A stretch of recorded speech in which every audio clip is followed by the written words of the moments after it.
first time ever. Hear you loud and clearly. And it was going place. That stuff's great. But the game is not a roguelike. Boomer shooter. Bang. Hello, this is John St. John, and you're listening to KEEP in the Keep, bringing you all the hits from the finest in the world of gaming and entertainment. Now sit back and relax as the drowned god Cthulhu lulls your mind with the tastiest talk in town. Welcome to another chapter of In the Keep podcast. I'm your very own prophet of the drowned god, the Motherlode. The Keep is a collective of gaming enthusiasts compelled by the drowned god Cthulhu to frag and jib one another into oblivion for all eternity.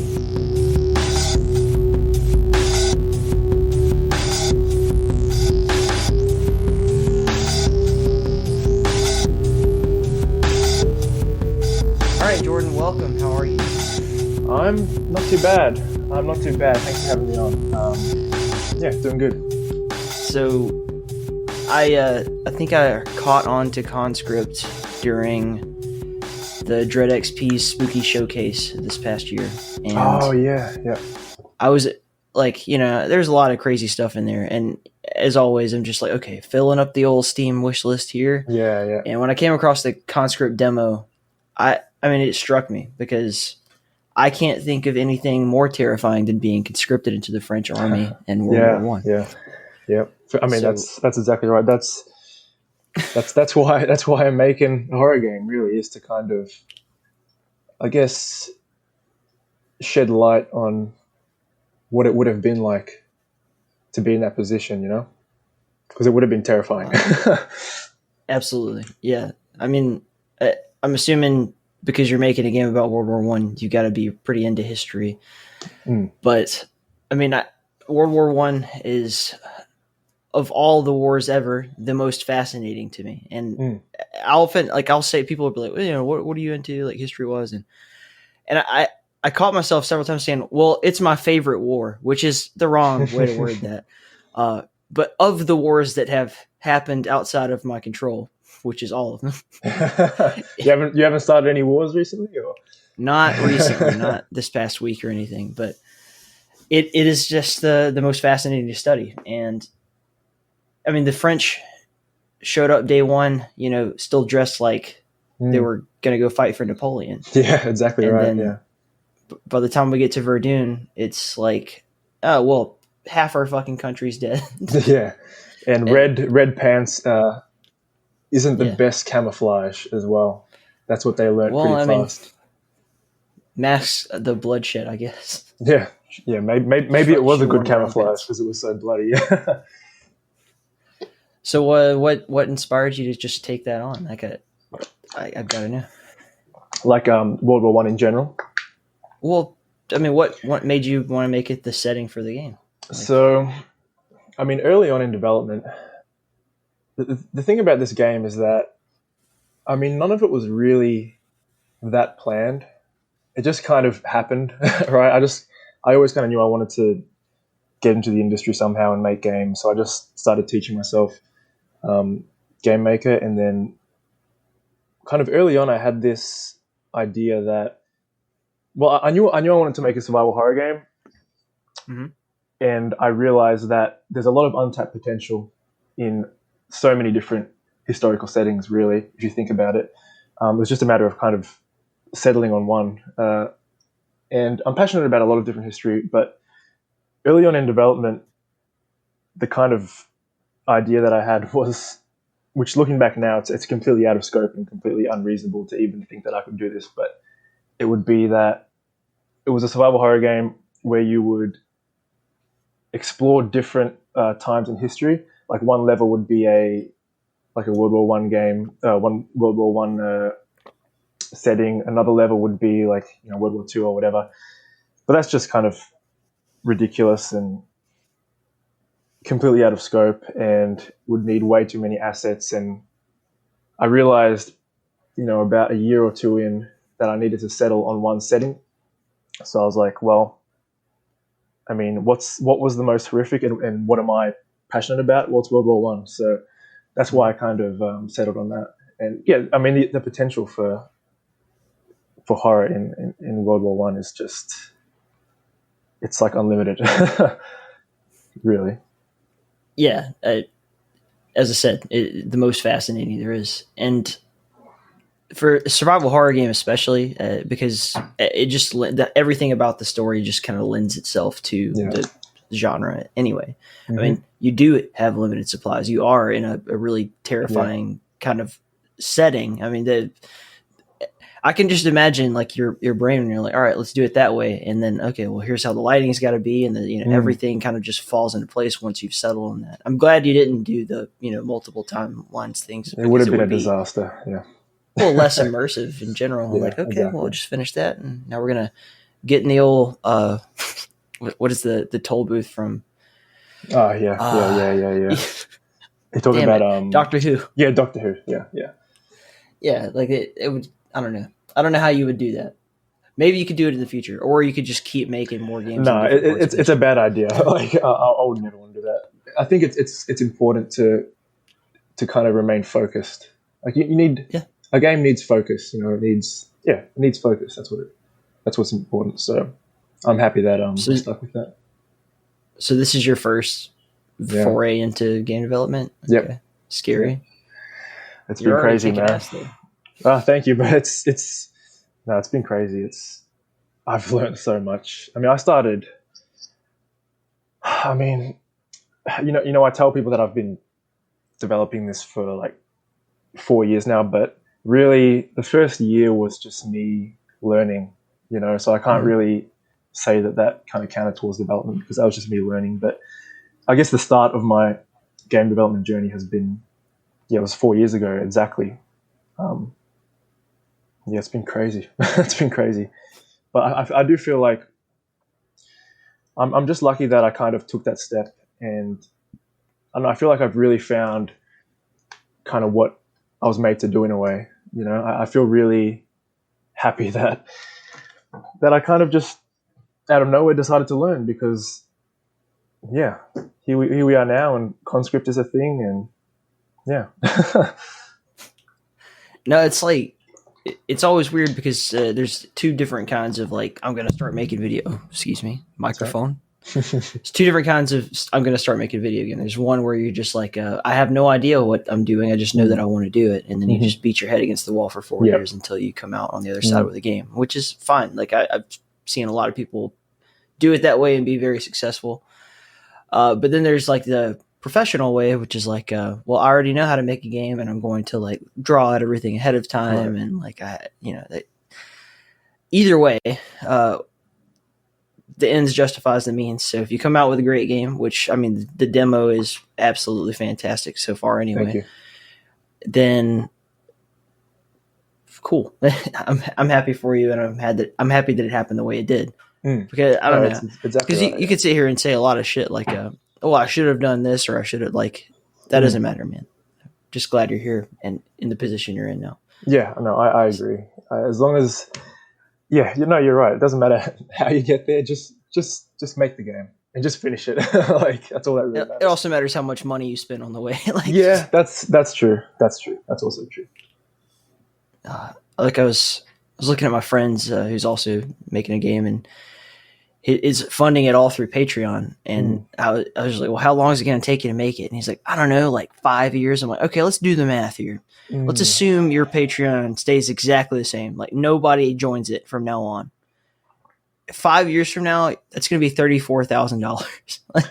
Yeah. It's not cheap. Yeah. I mean, I've been lucky because, I mean, I had the Kickstarter, and that was a decently successful Kickstarter.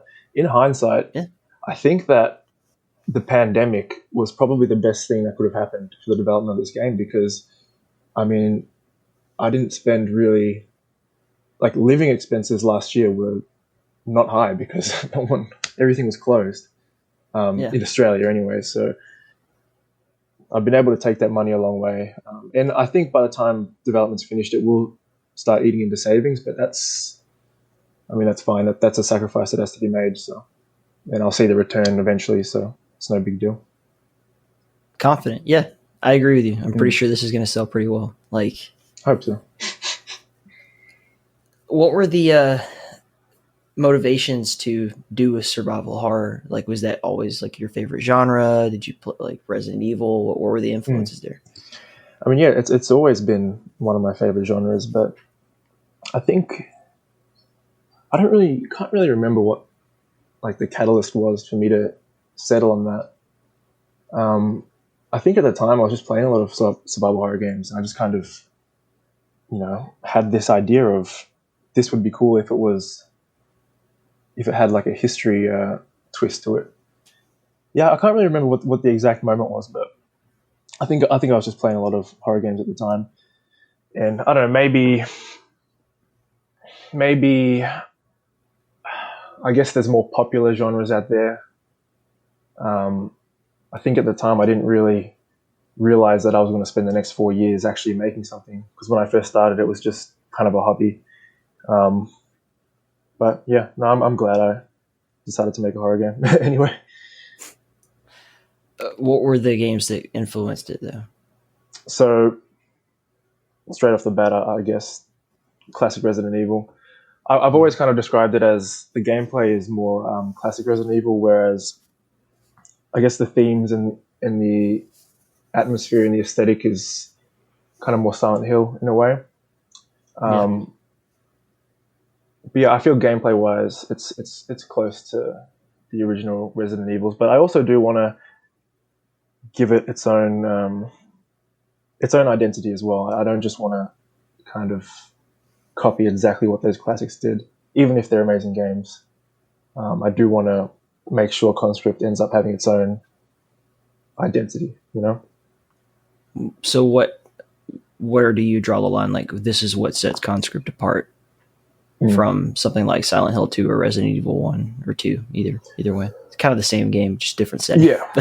So, I mean, for example, something that's I've been thinking about recently is that it's kind of hard to, because World War One was a war, obviously. It's kind of hard to reconcile like classic survival horror gameplay mechanics with the fact that it was a war with a lot of combat going on all the time. Yeah. You know what I mean? Whereas classic survival horror games are not known for having, combat is supposed to be avoided. So that's been kind of a hard balance to manage. But so one kind of thing that I've been thinking about is having, how do I say this? Making it that larger scale combat encounters will work within the gameplay. Mm-hmm. So that's one thing I've been working on recently. I've been reworking all the AI in the game to behave like smarter in groups. So I think that's one way I can differentiate from those classic games, is have kind of larger scale combat encounters. The hard part about that is then still balancing the horror while having those larger scale combat. So yeah, it's a hard balance. I mean, that's the beauty of design in general, not just games, but anything. Engineering, period, is I have a problem. How do I get there without compromising anything on the way? Yeah. Yep. So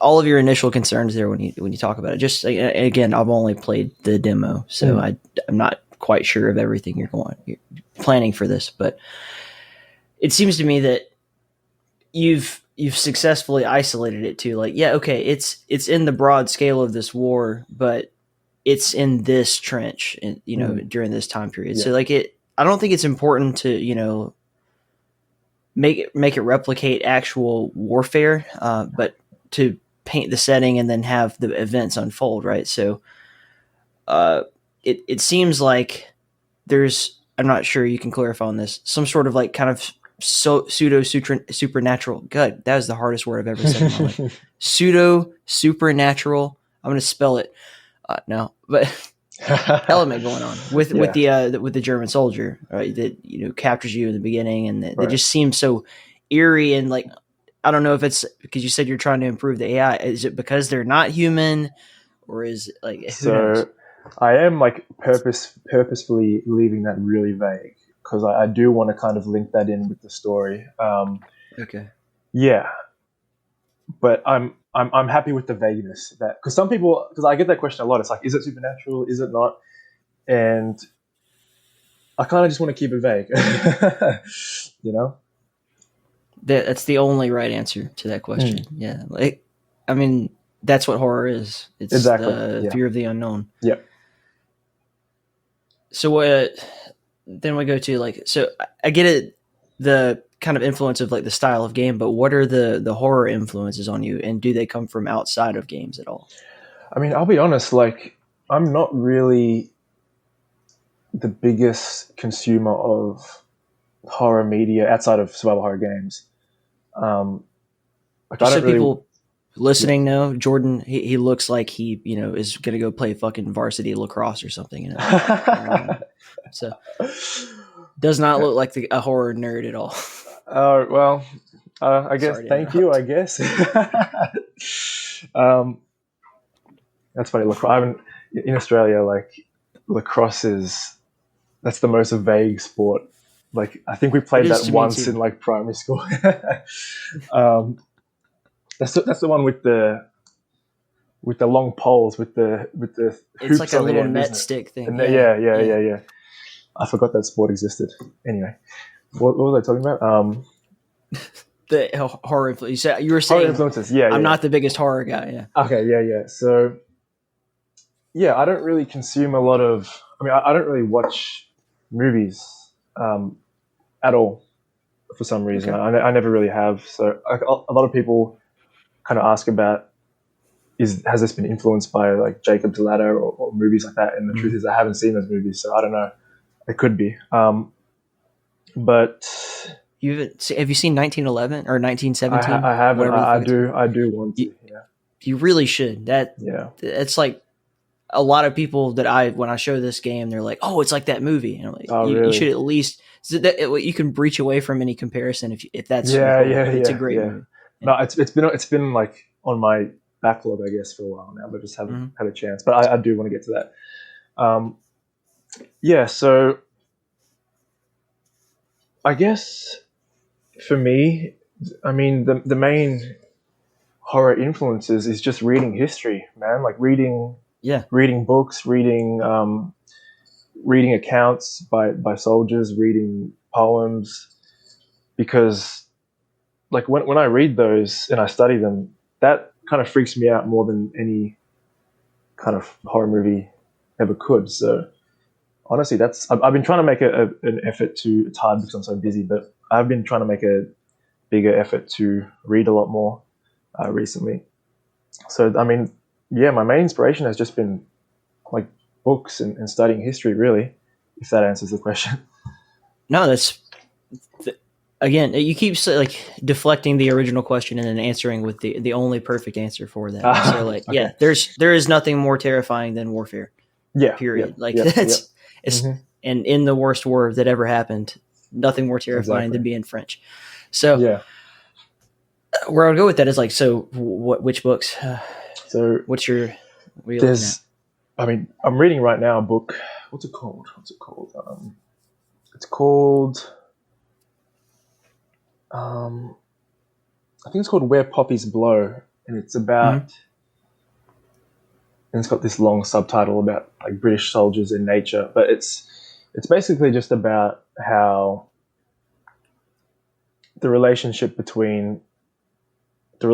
soldiers had with nature in the war, and kind of how they would view the different animals, and how nature would kind of give them it would give them hope in the trenches. So I mean, that's a very good book that I'm reading right now, and I'm trying to it's given me a lot of inspiration as well for just certain different set pieces I have in mind where, maybe despite all the horror that's going on in the game, like you can kind of still show little moments of beauty, I guess, whether it just be like a flower growing or something like that. So that's kind of some ideas that I've had reading that book. What else? I read a lot of books because I have a history degree and I graduated last year, so I had to read a lot of different books last year to graduate. My last ever subject was actually World War One, funnily enough, so that worked out well. there's a good book called, I don't know what it's called, but it's basically the notebook of a soldier called Louis Barthès, and he was a French soldier who was conscripted, Right. and he basically has one of the most in-depth accounts of what he saw throughout the war. It's a massive book. That's also a good one for just, for just researching these first-hand accounts, because they're kind of the most valuable inspiration you can get when trying to make a game like this. So, yeah. Are you familiar with the Hardcore History? Is a podcast? Yeah, of course, Dan Carlin. Okay. Yeah. So Yeah, like his series on World War One is it's absolutely amazing. fantastic. Yeah, it's amazing. Yeah. And a lot of it was just focusing on like reading quotes or like the firsthand accounts of a lot of different soldiers or generals who were planning what was going to happen to these soldiers and everything. And there's one of the more fascinating things about it was just the absolute superiority of the German military over the rest of developed Western Europe at the time. And that's kind of why the war ends up in trenches anyway. It's like, well, we can't fucking fight them when they have those machine guns. We were talking about the French showing up in red coats and feathers in their caps and all this shit day one, and the German military cut them in half before that battle. Only time that like large scale machine guns were used were in, I believe, the conflict between the Russians and the Japanese slightly later before. And so no one, especially not in Europe, had really seen this happen in action.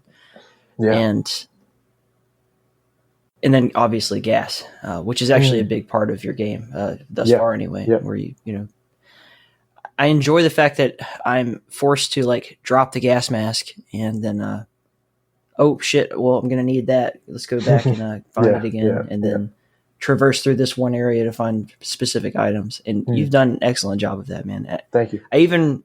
I even really enjoy it. I don't want to spoil too much for people who haven't played the demo yet, but like simple things like, oh, well, you found half of a pair of wire cutters. So go find the other half. Yeah, and like that part of your brain that's played all these survival horror games suddenly is now looking for that other half, Yeah. And I also really enjoy the save system. That's very, it's been done before, but it's still like done in such a unique way that it hints towards something supernatural going on here. Yeah, for sure. For sure. So I've actually recently because the thing with limited saves is that it's I love the mechanic from those older games. I think it's just perfect for the genre, but some people hate it. So I recently made it an option, so you can before you start a new game, you can choose whether you want unlimited saves or use the classic system. So yeah, that's for people who don't enjoy that system. You can turn it off. So I also really like it's kind of a classic trope of survival horror in general, but resource management. I'm going to keep coming back to that because I know it's like a rule with developers, like you guys are like, don't talk about inventory. It's we have inventory, but don't talk about it. I don't know why that's a rule. I've had multiple people try to explain it to me. I'm like, I figure it's one of the most important things of the games because you interact with it more than you interact with anything else. And it's so perfectly suited to this because it doesn't feel like, like Doom where you're just pulling a rocket launcher out of your ass. Right. It really feels like, okay, I've got a limited amount of supplies because I'm in a war zone. Because a lot of what you end up with in survival games is it can break the immersion, right? So you come up to an obstacle and you're like, okay, well, I've got to find a particular item that will help me clear this obstacle or this puzzle or whatever. And you kind of force the player to make decisions based on like, okay, what can I bring with me? What's behind this obstacle? All that kind of thing. In Conscript, I'm tempted to say like, well, why do I need wire cutters when I already have XYZ item? Like, why can't I just like fucking shoot it down or whatever? Like that's how like an immersive sim player thinks. Yeah. But it's not that kind of game. And that's the most beautiful thing about survival horror to me is that you get to dictate kind of how the player interacts with, almost like Dark Souls. Right. Like you're not going to beat this thing unless you play it my way. Kind of deal. Yeah. That's true. Yeah, that's true. That's very true. So how do you curate that? What are the things that come to mind when you're like, well, what kind of obstacles can I have, or like how should I bait the player into them? It's actually been a hard kind of challenge because the first thing you think of is just a lock and a key, but you can only that works if your setting is a mansion or a police station like the old games. But when you're in a trench, you have to kind of be creative with it. That's actually been pretty challenging because I just wanted to block off everything with locks and keys, but in reality there wouldn't have been that many doors in a trench system, So I've kind of only implemented one what would you call it, one obstacle that's a lock and a key. But I mean, you've got wire cutters. What else? I've thought of some other ones which I'm just struggling to remember. In the demo there's the rope and the lighter, which is straight from Resident Evil 3, but I guess it would kind of make sense in the setting. But no, it's a challenge. You've got to get creative. Well, even the lighter's useless. You have to find the butane or whatever to exactly. use it and everything. So I'm constantly trying to think of ways to block off areas or and again, unlike in Resident Evil or in Silent Hill, it doesn't make a lot of sense why all these weird, strange puzzles are there. But for your game in particular, it makes perfect sense. It's like, well, you would block off this area because you don't want the Germans to make it through exactly. there, that sort of thing. Yeah. And in a way, you're giant. I don't know if he's really giant, but like the big looking German soldier that greets you at the beginning of the demo and then again at the end is like Pyramid Head, this kind of looming object that you can't really do anything about yet. We don't know what we're supposed to do with them. Yeah. Speaking of like Pyramid Head, there is an idea that I have. It's hard because I have so many ideas that I want to implement, but it's just like you can't have them all. But I have thought a lot about having a kind of stalker type enemy because that's also very typical of the genre. But like Nemesis or but I don't know if I'll end up being able to do that. Maybe. We'll see what happens. Okay. What about like a Fatal Frame? Did you ever play that one? I never played that series, but I've heard good things. Yeah, it's a weird, unique time in I should say Japanese kind of game development in general, like when the survival horror times, like that era, just hit it on the head. And we've talked about the classics. I mean, I have a Resident Evil tattoo on my arm. That's how much I love the original Resident Evil 4 is probably my favorite, but we get to that later. But Fatal Frame, it's in a mansion kind of situation, but you're like a young girl and the mansion is haunted and your only weapon is a camera. And you take pictures of somehow the photographing the ghosts like banishes them, that kind of thing. And it's such a weird tool. You have the benefit of like, this is a war zone. We're going to use guns and shit or a shovel. Yeah. That's actually the most frustrating shit is because you're in the situation where you've done the right thing, which is you can't move while you're, aiming a weapon. Yeah. It's a hard decision to make, I'm sure, but it is. In my opinion, it's the right move. But that makes melee combat like just absolutely brutal. That's basically trading blows. Yeah. Yeah, it's been very hard to. Sorry, we'll get back to the Fatal Frame thing in a second, but it's been very hard to balance. Okay, so here's the dilemma.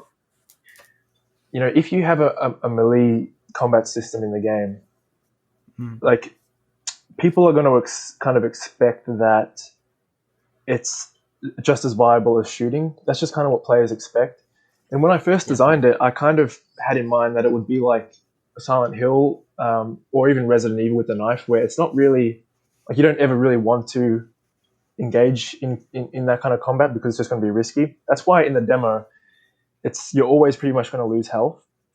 And now I've kind of been thinking like I've been trying to balance the melee combat system to a point where you can win without losing health if you're good enough, but you also don't want to incentivize it too much. You don't want to make it too powerful. That's kind of been a design problem I've been having recently. one way to solve that, I think, is, which I'm gonna. This is not like fine. This is not a final thing that's going to be in the game. I still got to test this and see how people react to it. But one way to solve that is to just have weapon durability. So it's like, yeah, you can engage in melee combat and you can, win without taking damage, but you're going to take durability off your weapon. So that still kind of plays into the resource management part of the game. Yeah, that's just a thought that I had because it's been a problem that I've been trying to solve recently. Yeah, that again back to the engineering thing. Like, well, I you want to have melee, but you don't want to incentivize it. So, like, how do I solve that problem? And that's kind of why I got hinting at Fatal Frame and just these other games in general. Is like, how do you bait the player along the story? Like, what is my incentive to continue playing a game that is terrifying? That's, you know what I mean?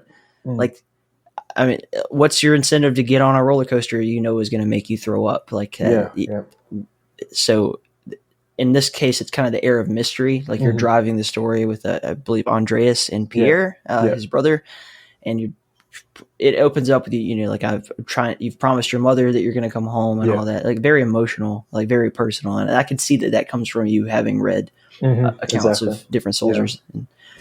And, was there a particular story, like, or manifest that inspired the relationship between them? Not one in particular, but it's just kind of a common theme, man. When, like, you read these letters, and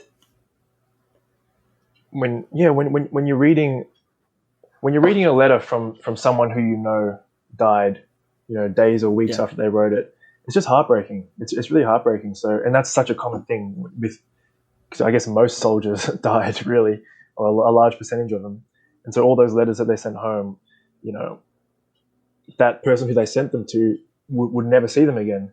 And that's, so there wasn't a particular account, but it's just kind of a common thing, really, when you read these letters.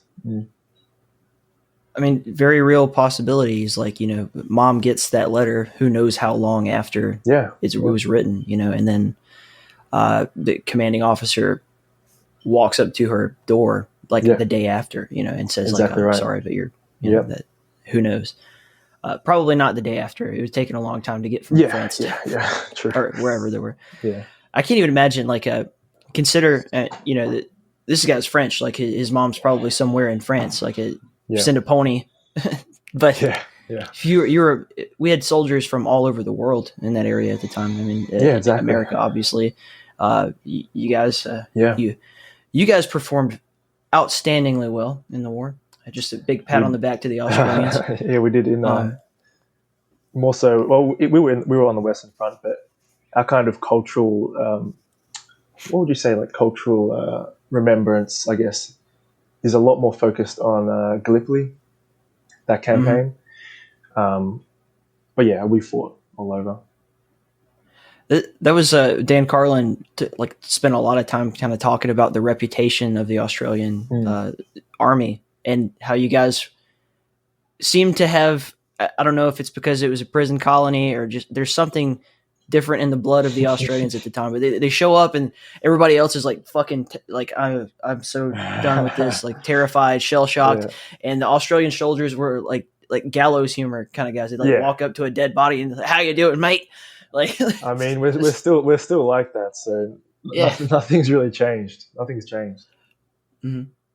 I didn't expect to. I mean, I try not to do too much assuming before I meet someone, but when I have here's the idea of what the game is. I've made you're the least of my huge mistakes. I didn't expect you to be Australian. I was like, okay, this guy's probably like French, probably European or something.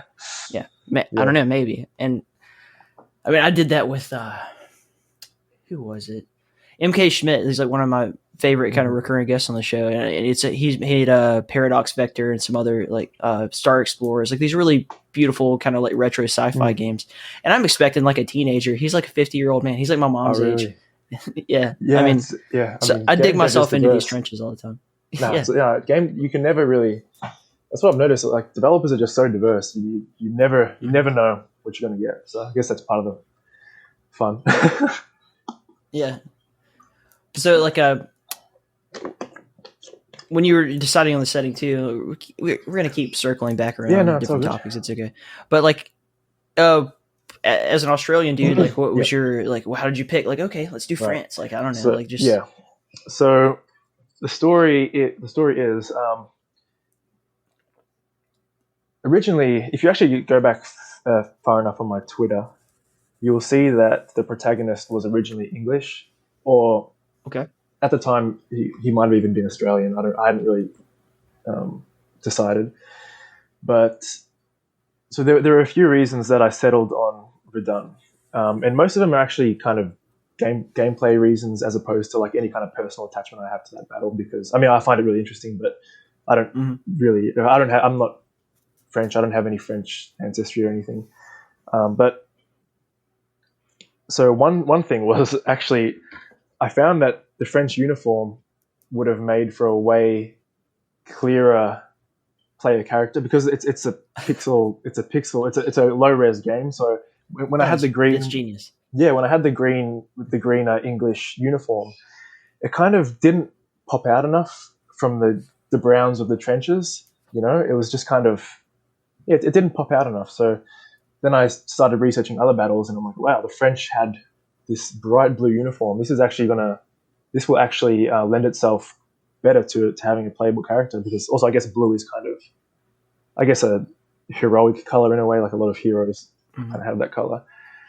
So that's one reason. And another reason is just that, you know, the trench is the main area of the game, but I always knew that I wanted to have other areas. You know, like in Resident Evil, the mansion's the main area, but you go off, you know, into a lab or into the gardens or all that kind of stuff.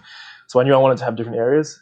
And with a lot of the battles, just take like Passchendaele, for example. That battle was pretty much all just swamp, really. So when I studied the Battle of Verdun, I'm like, so you had this city of Verdun, which could act as a pretty cool area to explore. You also had a lot of forts around the battlefield.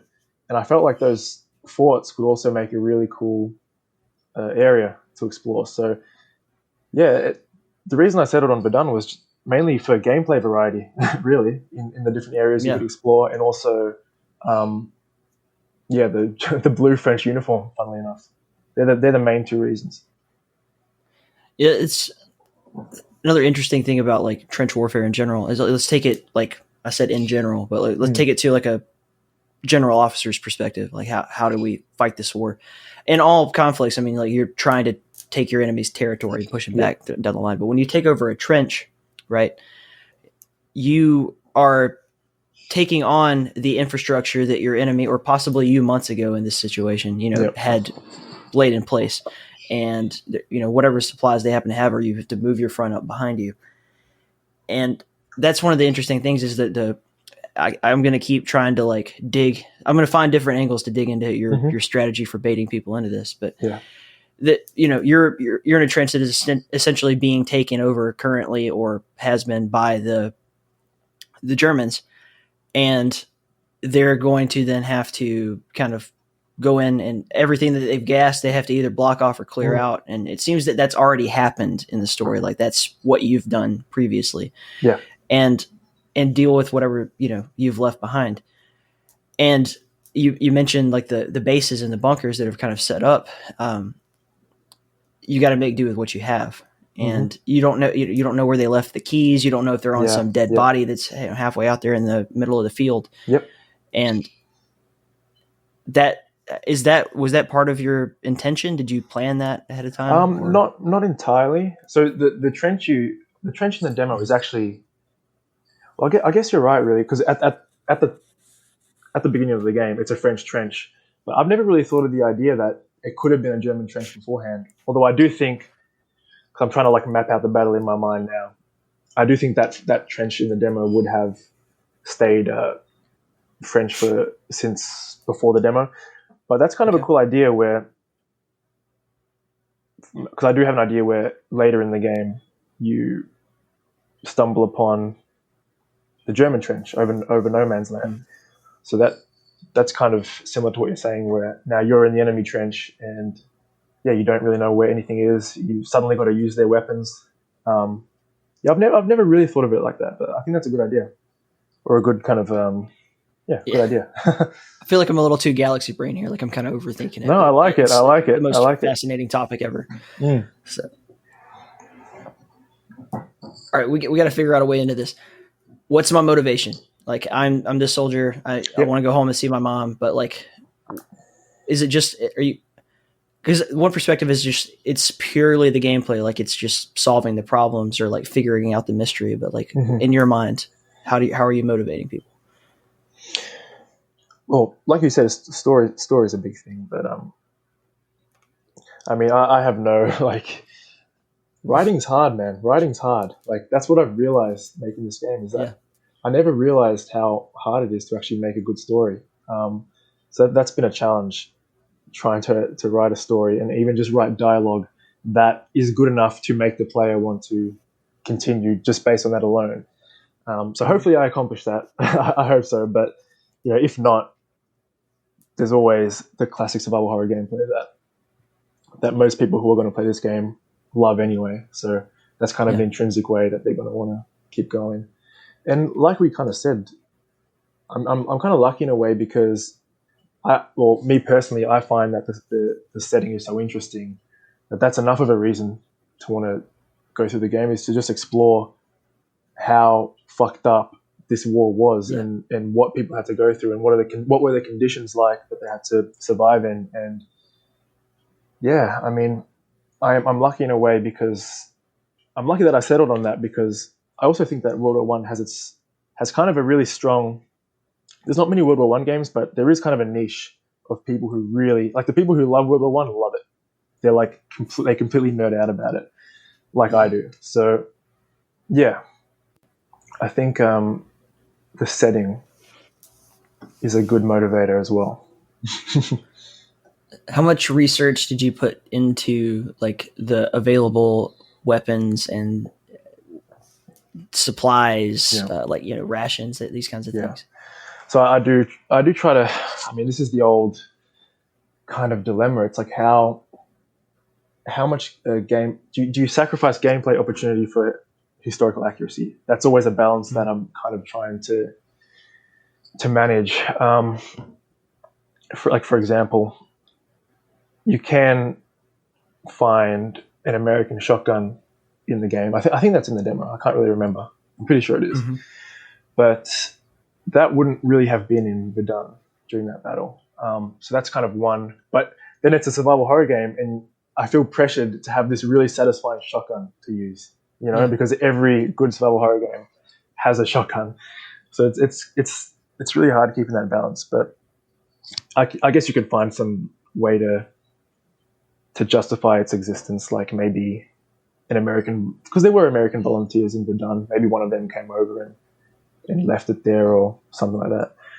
But yeah, I do try to research as much as I can and keep it as historically accurate as I can, but I am willing to make concessions slight concessions if it serves the gameplay better in the long run, Yeah, especially when you're dealing with, something that really happened. Like nobody actually is traumatized by the events of Raccoon City or anything like that. Yeah. You're talking about a historical event, especially something like this. I mean, let's actually take it away from your game. There's a game that's, I believe, been set to be released. If they do, I'm not sure if they really are gonna, but it's like a 10 Days in Fallujah or something like that. Forgive me if I got it wrong, but. And 16 is it 16 or 10? It might be 16. Right, maybe I don't know. One number. I'm not even gonna bother looking it up, but it's all good. I mean, they're in this weird predicament where they're trying to be as accurate as they possibly can. They interviewed a lot of American special operators that were in the event, and they're in a very dangerous kind of territory because you're doing a disservice if you're inaccurate in any way. You're doing a disservice to the soldiers who fought in the campaign on either side. That's another part of it. Is because I don't really. It's very difficult to side with or put myself in the mindset of the Germans in World War I or II. Right. Yeah. However, there's respect for the humanity lost in like the people who were just fighting because they had to, that kind of thing.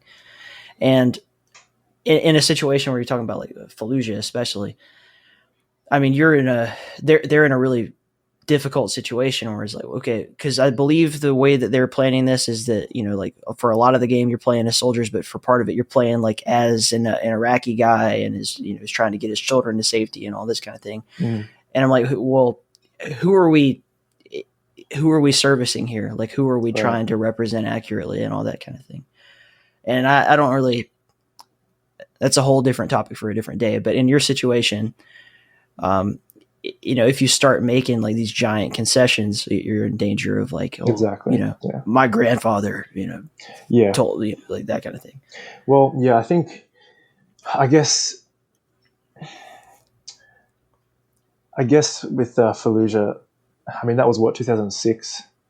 That's I don't envy their position because that's still recent, and you still have a lot of veterans who served or who fought in that, and on the other side, maybe civilians that suffered who are obviously still alive. So that's a really hard position to be in. I feel like when 100 years has passed, I'm not stepping on as many eggshells, as they are. But you're right, there is still a risk. But like I said, I mean, I'm a student of history myself, so I don't really have any desire to do anything too crazy. And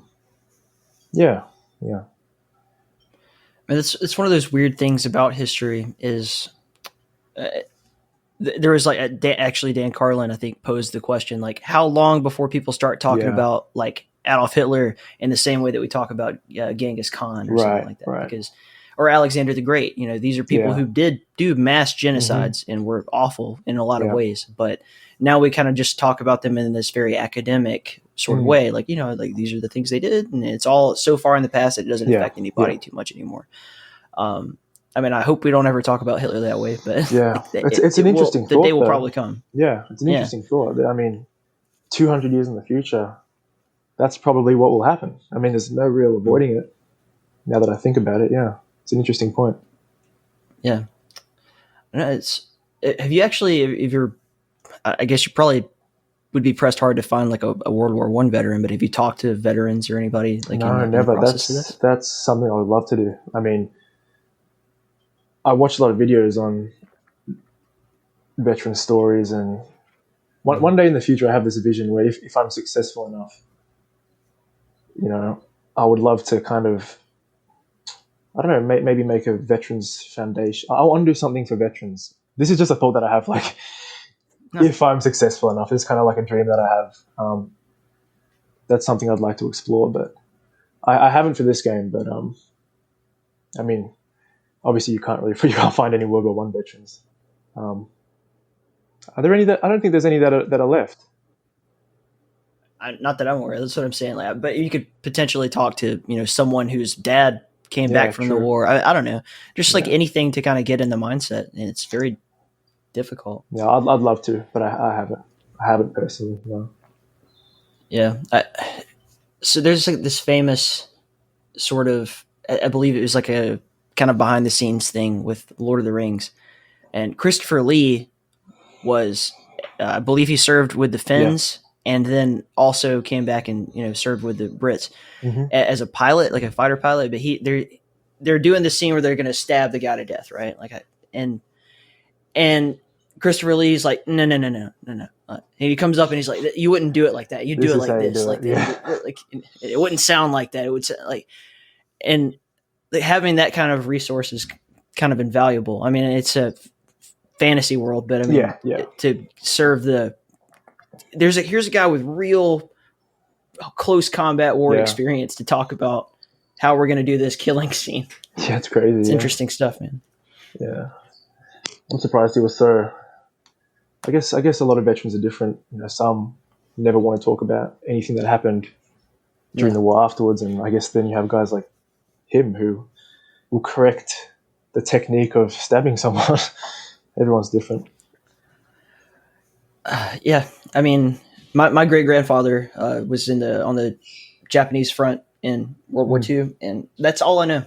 He never spoke one word about it. Yeah, He was a happy guy Mm. all the way up to the day he died. I mean, he loved, drinking, smoking. He'd go play at the casinos. He's like a member of the community, but just never spoke about what he saw.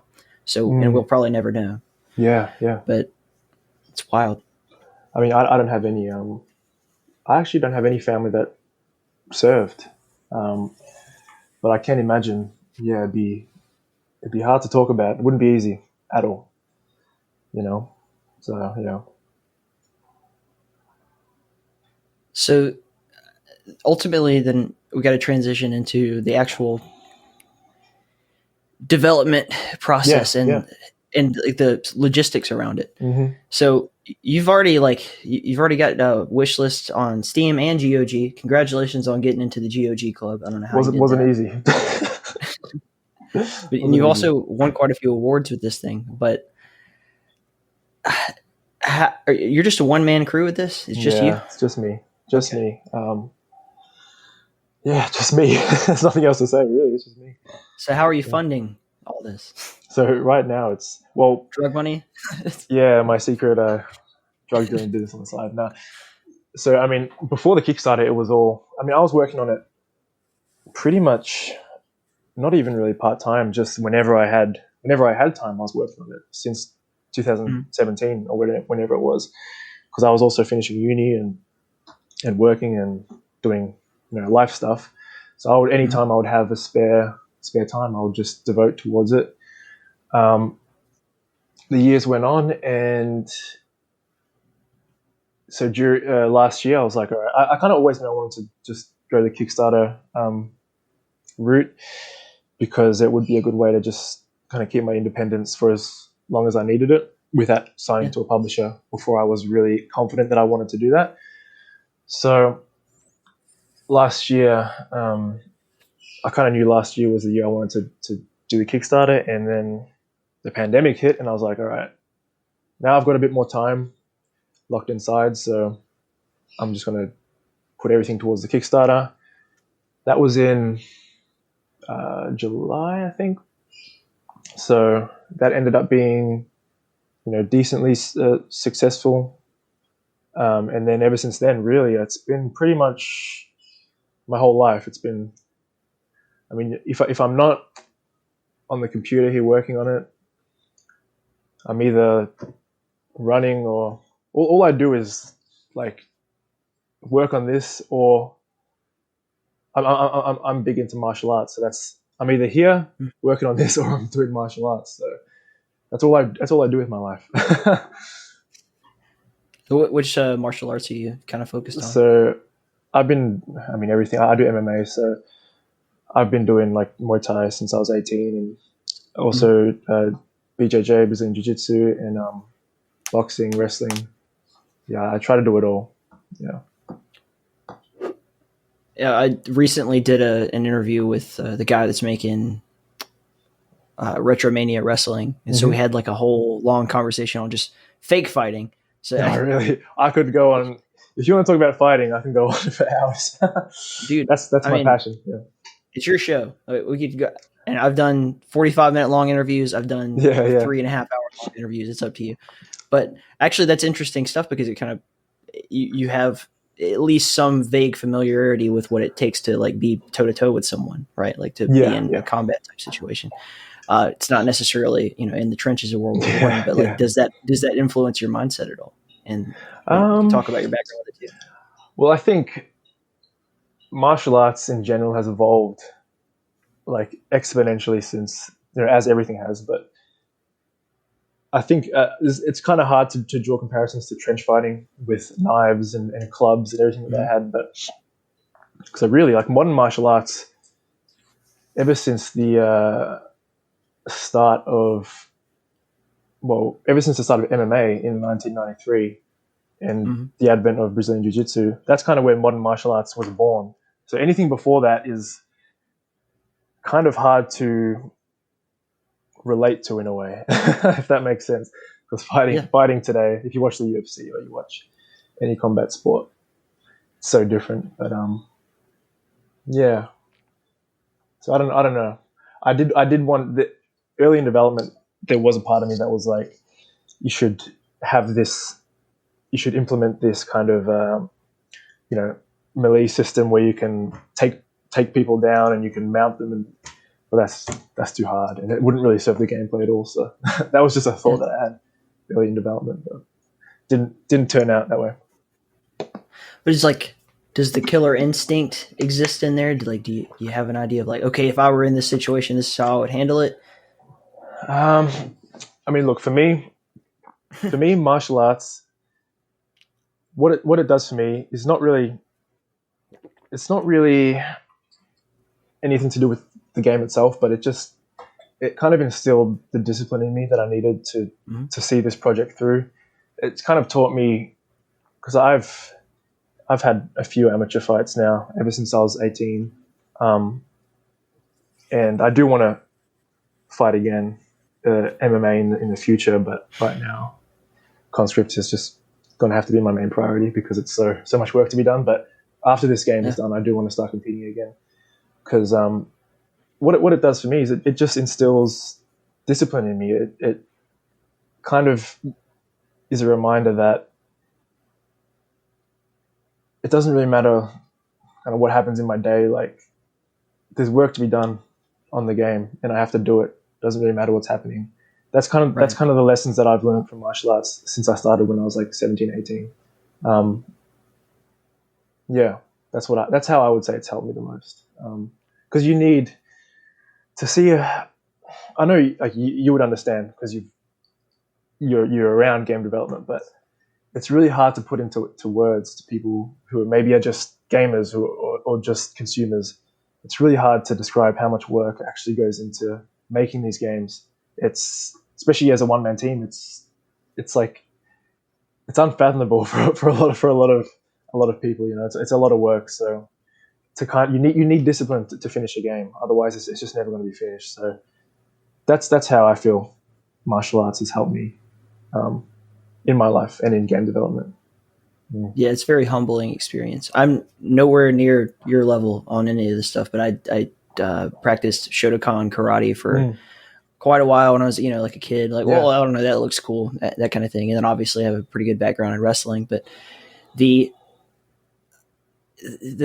whole experience of like putting your life in another person's hands, that's actually what I find most fascinating about pro wrestling, is that it's not fighting. It's we're going to do something and I'm going to put my life 100% in your hands. Like, if you fuck this up, I'm going to die, kind of thing. And when you're in a situation where it's like, I don't know how you do this. Like, I am not interested whatsoever in stepping into the ring with somebody who wants to kill me. But like, when you look into another guy's eyes and maybe you're friends, maybe you're going to go get a beer after this, but you're just going to beat the shit out of each other for a while. We see a lot of that. Like, take it back to the war type situations, that the armistice, like Christmas Day, that kind of thing, or they're going to have a ceasefire and like go out there and share cigarettes and all this kind of thing, and then tomorrow we're going to wake up and we're going to shoot each other in the face again. It's so fascinating. Like, the psychology of this entire thing is so fascinating. So like, the fact that that's where you draw your discipline from. I mean, who were you before? Where was your discipline at before this? Well,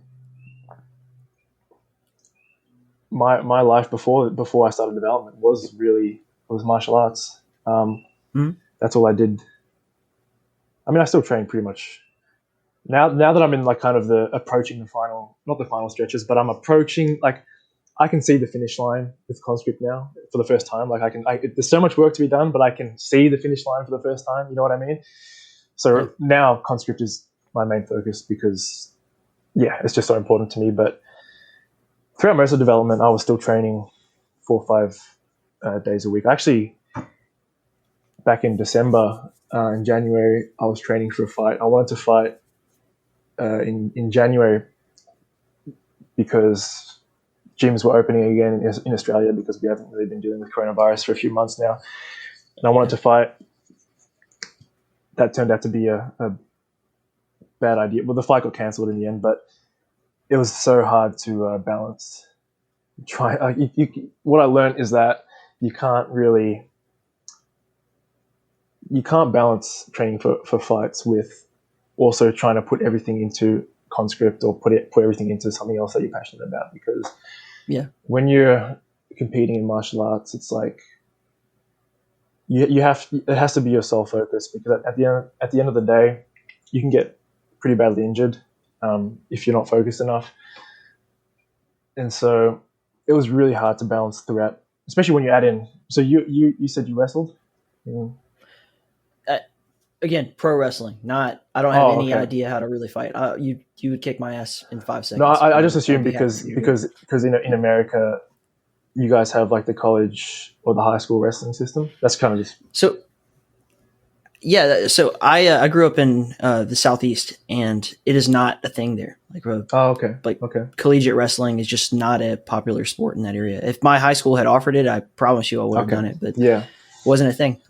So yeah, I just like really loved the art form of pro wrestling, and I got into it that way. So I literally went and found somebody who could train me, and like did that for 2 or 3 years, and I actually got hit in the head with a steel chair, and that like, all right, you know what? I think I'm gonna go get a real job. Pro wrestling is crazy, man. Like I've never really watched it or been a part of it. For me, I've always just I watch every UFC and pretty much most boxing. I love combat sports, but I've never really gotten into the pro wrestling. But man, pro wrestlers are fucking crazy. Like the amount of injuries, like that's just as dangerous as any other combat sport, even if obviously the intention isn't like, obviously it's not a real fight, but the what pro wrestlers put their bodies through is just as crazy as any UFC fighter or boxer. It's crazy. It's just a world that I'm not really familiar with, but all I know is that it's pretty brutal. It's the strangest thing. Like it makes no sense. I mean, when you put it on paper, like, okay, these two guys are going to go out there and pretend to kill each other and make it really cool. I mean, so I don't know. I have equally as much respect for like a, top level MMA fighter and a top level pro wrestler, because what they do is put their bodies on the line for either for, they say it's for your entertainment, or they say it's, because I want to win $1 million, but it's because they're driven by something in their head. Like exactly. Every great wrestler I've ever met is insane. Like these are the kind of people who will, not have a real job, and they'll drive around and wrestle in these high school gyms or whatever. And they'll, some of them will wrap barbed wire around their arm and hit another guy in the face with it, or, whatever. And for the sake of, there's something in my head that I just have to get out. And for them, it's an art. Like that's the thing, I guess, that's different, is that for wrestling, it's like, I have to tell this story, sort of the same experience you're having with a game. Right. Like, and essentially they're like carnival they're like, or like Shakespearean actors who are just really athletic, or, there's some big tubby guys in there too. It's just weird. Yeah. It's definitely an art form. Like everything's an art form, really. I find a lot of art in martial arts, and I guess it's not very, I know a lot of, it's kind of a weird thing about me is that I kind of inhabit two polar opposite worlds, where one half of my life, or most of my life now, is Conscript, but then I have this other really important part of my life that's martial arts and cage fighting, really. And that's not really typical of most game developers, I don't think. But there's art in everything. In any skill, there's a lot of art. You just have to see it. You know what I mean? Like when I watch UFC, that's most people. It's still, the sport's still kind of at that stage where you get comments about how it's human cockfighting and all that. But when you spend enough time around the sport, you realize that that's not what it is. It's art. Yeah. Hold that note. I could hear some cats. Yeah. She's freaking out. I'm going to let her in. It's all right. It's all good. Come here, baby. All right. Here we go. She's just going to yell at us for a while. I'm not going to beat her. But no, that's the thing, is that, I mean, you could say the same thing about pretty much any combat type thing in general. Like warfare is human cockfighting in a lot of ways. It's a lot more developed and remote now with the Air Force and everything. But overall, I mean, it's the art of, if not killing, then harming another human being. or yourself. Yeah. But so you're talking about like the misconceptions that people have. I shouldn't even say it. It's just their opinion. They're entitled to it. But like the UFC or MMA in general, watching it especially if you have no experience with fighting at all, is sort of like if you were watching chess and you don't know how the game works. Exactly right. So like people complain all the time, like, "Oh, I don't want to watch two dudes like roll around and do jujitsu. Like it's just boring or whatever." But if you understand jujitsu, or you just have an understanding of how the human body bends and stuff like that, then you can really get into like, oh, that's such a beautiful technique and everything. Yeah, exactly. And it becomes like a whole different thing. That's why it's important to have, commentators, like someone who can like kind of bring in the audience and try to get that idea out of them, or make them understand kind of what's going on. Yeah, exactly. Especially for like any kind of grappling. Like most people understand that when someone gets punched in the head and they get knocked out, like the average consumer can kind of comprehend that. But it's very hard for the average consumer to understand grappling and jiu-jitsu and judo and all those kind of martial arts. But when you're involved in it, it is the most complex thing. It is so complex. There's infinite potential for different positions and different, techniques. It's crazy. It's crazy. Yeah, and I keep making I play a lot of chess, so I just keep making chess analogies. But like it's human chess, really. When you see someone setting up for something, right? Like in chess, like you see someone do a particular like opening or response to someone else's like move, then you're like, oh, like you just get like what they're going for, like how they're trying to accomplish it. And martial arts, and you see someone, and they roll around, but you guys will obviously know this, but like when someone goes and moves the body in a certain way, or they like bring their leg over and they're trying to transition into something else, what they're going to do before they do it. Most people are just sitting here watching two guys roll around on the ground, as far as they're concerned. Exactly. Yeah. Yep. Yeah. I mean, it's really what it is. It's human chess. I think Joe Rogan's the one who always describes it as that. But jiu-jitsu and grappling it's human chess with like infinite possibilities. Because think about the amount of ways that two people wrestling, like think about the amount of different combinations of how their bodies can move, and you know what I mean? There's just it's infinite. it's literally infinite. Yeah. I've seen the Kama Sutra. I know all the. Yeah. Anyway, gotta get the logistics of the game is what we were talking about. Yes, we'll stop talking about martial arts. No, we'll come back to it if we need to. So good. So one man crew again, and so you're coding, artwork, everything. Yeah. Do you have a background in art? Did you draw as a kid? As a kid, I did draw quite a bit, and then I just stopped when I was. My mom always thought I was going to be. I think my grandmother always thought I was going to be like an artist. I guess I kind of did become one in a roundabout way, but she always thought I was going to be like a fine artist because I would always draw as a kid. But then I kind of stopped doing that down the line. And to be honest, most of my art skills I've just kind of learned the past 2-3 years, just working on the game. I guess pixel art is a bit different to drawing, but it's like anything else. You just get better as the more you do it. So, yeah. Yeah. It's really strange when I hear people like, because we mentioned this earlier, like people come from all different backgrounds. Yeah. I mentioned MK Schmidt earlier, like, so it was a fine art, is still a fine artist who decided like, okay, my next medium will be video games, like, and just dove into it. Yeah. And yeah, you're how old are you now? 23. Early 20s? 23. Yeah, 23. Okay. Yep. So like, did you know like in high school that you wanted to make games at all? Like, did you ever have any intention of doing that? Yeah. It's funny because as a kid, I always kind of knew deep down that this is what I wanted to do. But for some reason, I was just never really told that it was a possibility. You know what I mean? Like, I don't know why, but I just never really thought it was possible. Like especially in Melbourne, here where I live, back then when I was younger, there was no real game development scene at all. Like in terms of like a studio you could actually work at. So I guess I never really considered that getting into the industry was something that was a possibility. But then I kind of realized after high school, like, I guess anything's really possible if you just put the time in, you know?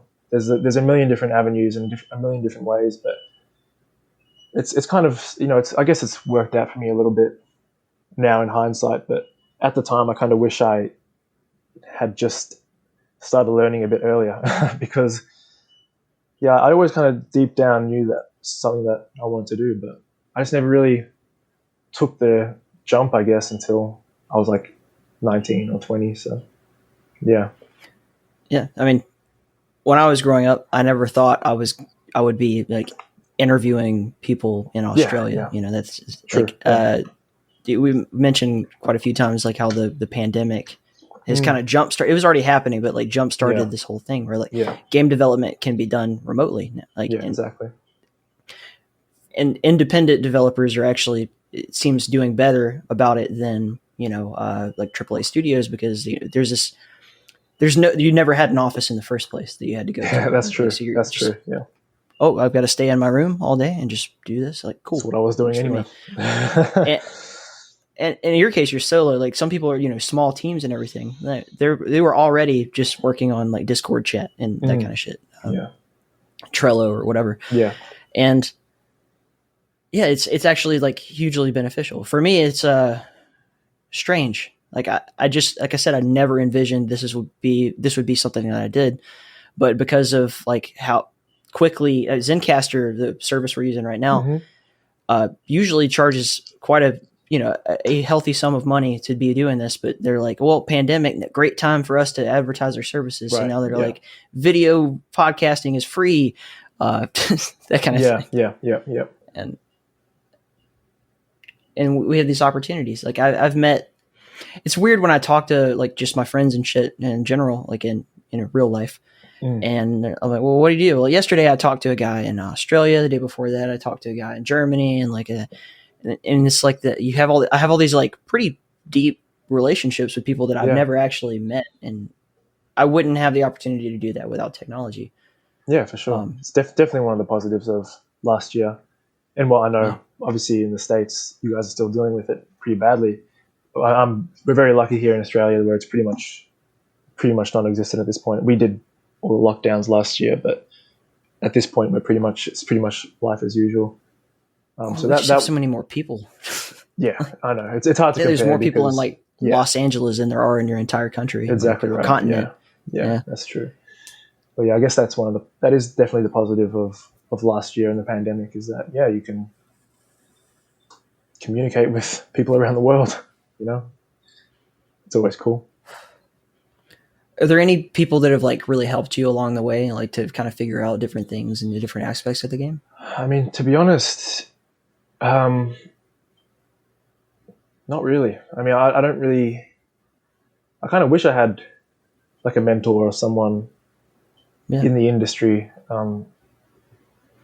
that could have helped. Maybe, how do I say this? Like, stop me or advise me against certain things, or advise me to do certain things earlier than I did. But at the end of the day, the best lesson is a mistake or is doing something wrong. That's the best lesson you can get, and I've had plenty of them throughout development. So, in a way, it's kind of worked out either way. It's been, over the past year or so, it's been interesting to watch people kind of like evolve. I was involved with like 3D Realms' Realms Deep thing last year, the kind of virtual convention. And I was reaching out to all these different indie developers and like, hey, want to come join the Discord so we can kind of figure out, get your trailer submitted. And then it kind of became like this sort of, it's still going on, like this hub of like all these amazing indie developers working on different projects. And they're just like asking each other questions and giving each other feedback. And I'm sitting here like, that's interesting. Now I'm learning a lot. It's going to make my podcast a lot better. But Yeah, and a lot of the response I got was like they were kind of like building things in an isolation tank, like I'm just making this stuff, and then then they realize like, oh, there's this whole other world of like people doing very similar things to what I'm doing, Right. that can give me feedback and everything. So I mean, I push back on your statement in one way. I think the best way to learn is not to learn from your own mistakes, but to learn from other people's mistakes. That's true. That you don't That's have a good to point. go through the process. That's a of good making point. them. Yeah. Yeah. Yeah. I mean, yeah. It's sorry. Go ahead. No, you had a thought. It's your show. No, the thought's gone now. It just left my head. It's just fascinating because I personally don't understand the mindset of just I'm just gonna. I do get it to an extent. I will just sit down and like beat my head against the wall trying to figure out how to do something for the first time. But my first like friend the other day, right? He's like, "Hey man, do you know how to change a headlight in a car?" Yeah. And I'm just like, it's on YouTube. Like, just go on YouTube. It's like a 5-minute process. It's not that big a deal. Or in game development, it's so much more. It's programming, artwork. How do you put a game on Steam? Like that kind of shit. Like, man, how do you, that was. Don't get me started on that. That was that whole process of even just getting it on Steam and then getting it on GOG was like that was a learning process, because Steam is like, it's very unintuitive on the developer side. I think I don't really consider myself to be like a genius. I'm not really that smart, to be honest. A lot of this game has just been me beating my head against the wall for 4 years, figuring stuff out. Yeah. There are people that are a lot smarter that can figure out things a lot quicker than me. So I feel like Steam on the back end kind of assumes that everyone's like a genius. But for me, it was like such a headache trying to go through all the Steamworks stuff. And I guess I probably should have there are definitely times where I probably should have just reached out to people who are more experienced than me, because it would have streamlined the process. And that is something I've also thought to myself, like, you need to kind of just talk to people more, because you don't have to do everything by yourself. You can ask for help. That's kind of my own little kind of mental thing that I have to work on. But yeah. I mean, it all boils down to, for me, I mean, you were passionate about making a game, so you were going to make a game. You were going to figure it out. And you seem to have like all the right instincts. Like, you're marketing yourself well. You have a website, which is like, oh, good fucking job. Can't believe people don't think of that kind of thing. It's just simple shit. Like, here's links to where you can buy my game. Yeah. And I see so many people that just they make incredible gaming experiences. I mean, like, just truly gifted, almost to like an autist level.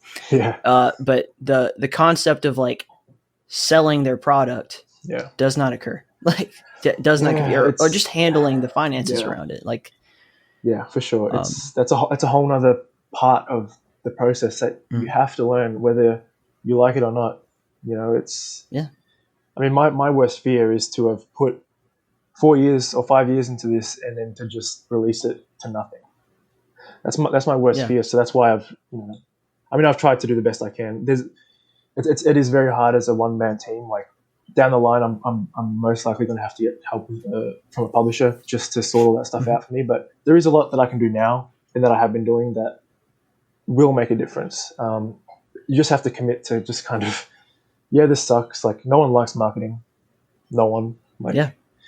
But you just have to just do it. I like marketing. It's fun. Like, I was talking about this the other day with I can't remember who it was, but talk about like Patreon, right? And people have like really, and good on them. They have like really natural instincts for like, I don't want to ask too much of people. And like, a lot of people are very like self-conscious and like, I don't want to like, I don't think I'm really worth all this. Right. And so like, I was looking at like his dollar amount, which is higher than like the In the Keep Patreon or whatever, which is fine. Like, I don't expect a podcast to be nearly as popular as like a really truly excellent game or anything. Right. But like, okay, so look at how many people are donating to you. It's like hundreds of people, and you're only making this dollar amount. And I have like, I don't know, in the tens I think I have like 15 or something like that, like people supporting the show. Yeah. But my average dollar amount per person right. donating was significantly higher. Yeah. And the psychology of this is like, and it's kind of fucked up. And listen, my Patreon supporters, if you guys like get pissed off at me about this and lower it, that's okay. It's fine. But I was trying to explain to him, it's like, you don't put the $100 option on there because you want someone to actually give you $100. Human psychology works like, if you walk into a McDonald's or whatever, and they like give you a small, medium, or large or super large option, most people opt for the middle, right? And that concept is not just about like extracting money out of people, but it's like, how do you sell someone something? If you're a graphic designer, you walk into a board meeting with an idea of like, well, these are the logos. You don't just walk in like, well, this is the one logo I've worked on. You walk in with like 3 or 4 options. And you're like, here's this option, and then here's the polar other side of that idea that we're exploring here. And usually they go for somewhere in the middle. I don't know why, but that's the way the human brain works. So I enjoy the process of that. I like, a podcast is essentially like, or at least this podcast is about marketing you guys, like people that are developing games, because I find it interesting. I don't know why. I don't know how I ended up doing that. But it's weird. Human psychology is weird. Have you ever seen Mad Men? No, never. It's just like TV show from way back, but it's essentially about like advertisers in the 60s and how they would do this kind of stuff. Like how do you sell products to people? And they were fucked up. Like they were not good people at all. But they were selling cigarettes in the 60s. Like people were still denying whether cigarettes were bad for you and all that kind of thing. Right. And the way that they would go about it, so how do you make it appealing to someone, or how do we get into the market of women, that kind of thing? Like, women, maybe the demographics, it wouldn't respond to, Marlboro Man, the cowboy killer or whatever. So like you make Virginia Slims, the elegant, like whatever. I mean, it's kind of sexist and fucked up, but that's what they did. It's the and 60s. It worked. Yeah. They still do it today. Yeah. And yeah, so fascinating. Yeah. I mean, I want to be an ethical marketer. That's yeah. It's, I mean, for me, I had to kind of learn on the fly with the Kickstarter, because I mean, that's probably the best lesson you can get in marketing, is trying to do a Kickstarter. So I had to learn a lot during that process. And, there's things I'll probably go back and change if I could do it again. But, I don't know what my point is, but marketing is important. It is. It's like the most important thing. I mean, okay, the most important thing is the product. And then it's like making sure people know that the product even exists in the first place. Yeah. And making it stand out. Your game totally stands out. It's just perfectly unique little thing. There's a big rise in a lot of what the show has covered is like the retro FPS scene, and that's been exploding for the past couple since Dusk came out, essentially. Yeah, it has. Yeah. And one of the big things is like, so okay, I'm gonna sell my game. Like, what makes your game stand out? Because if you're just making Doom, I've played Doom. Doom is basically free. Like you pay $5 and then you have infinite Doom mods to play. Like, explain to me. And part of what I do here on the show is like I try to get into the psychology of people, because I don't really think it's important for us to just sit here and talk about the game for 3 hours or whatever. Like, people tune in for that, and that's good. But they get to know you as a person, and they can kind of get to relate to you. And that is the most powerful marketing tool that I know of, is personal connection. If you're a salesman and, you make a good deal with a particular person, let's say you're a car salesman. You buy a car from a guy and he gives you a good deal. The next time you want to buy a car, you go back to that same guy. If you're a tradesman, a blacksmith, maybe you don't have the best prices in town, but maybe like, I know your sister from high school, and like the relationships are the most important thing, as far as I understand it. No, it's exactly right. Yeah, that's exactly right. Yeah. So, sorry. I was just going to say, so I hope that that's what people get out of this. Yeah, for sure. I mean, No, you're right. That is something that I've had to kind of. Well, I do think I still need to get better at it. It's just because this is a one-man project. Like this, Conscript is me. You know. Yeah. It's as me as like anything. It's because I'm the only one who touched it, really. So part of me is like, you need to kind of get out and, I guess, not sell yourself, but you need to put yourself out there more, because people who want to buy Conscript or who are interested in Conscript should know who I am and, you know, what my inspirations were and all that. And that's the hard part about indie games and solo developers, is that like it's not always easy to put yourself out there as well. I mean, I'm actually quite introverted by nature, so it hasn't been easy to kind of put myself out there, and I understand the struggle when it comes to like solo developers or indie game devs and putting yourself out there, because it's not easy, and like a lot of us have anxiety or whatever, or this and that. So, but like you said, it's kind of a necessary thing. It's something you just have to kind of warm up to the idea of doing if you want to be successful.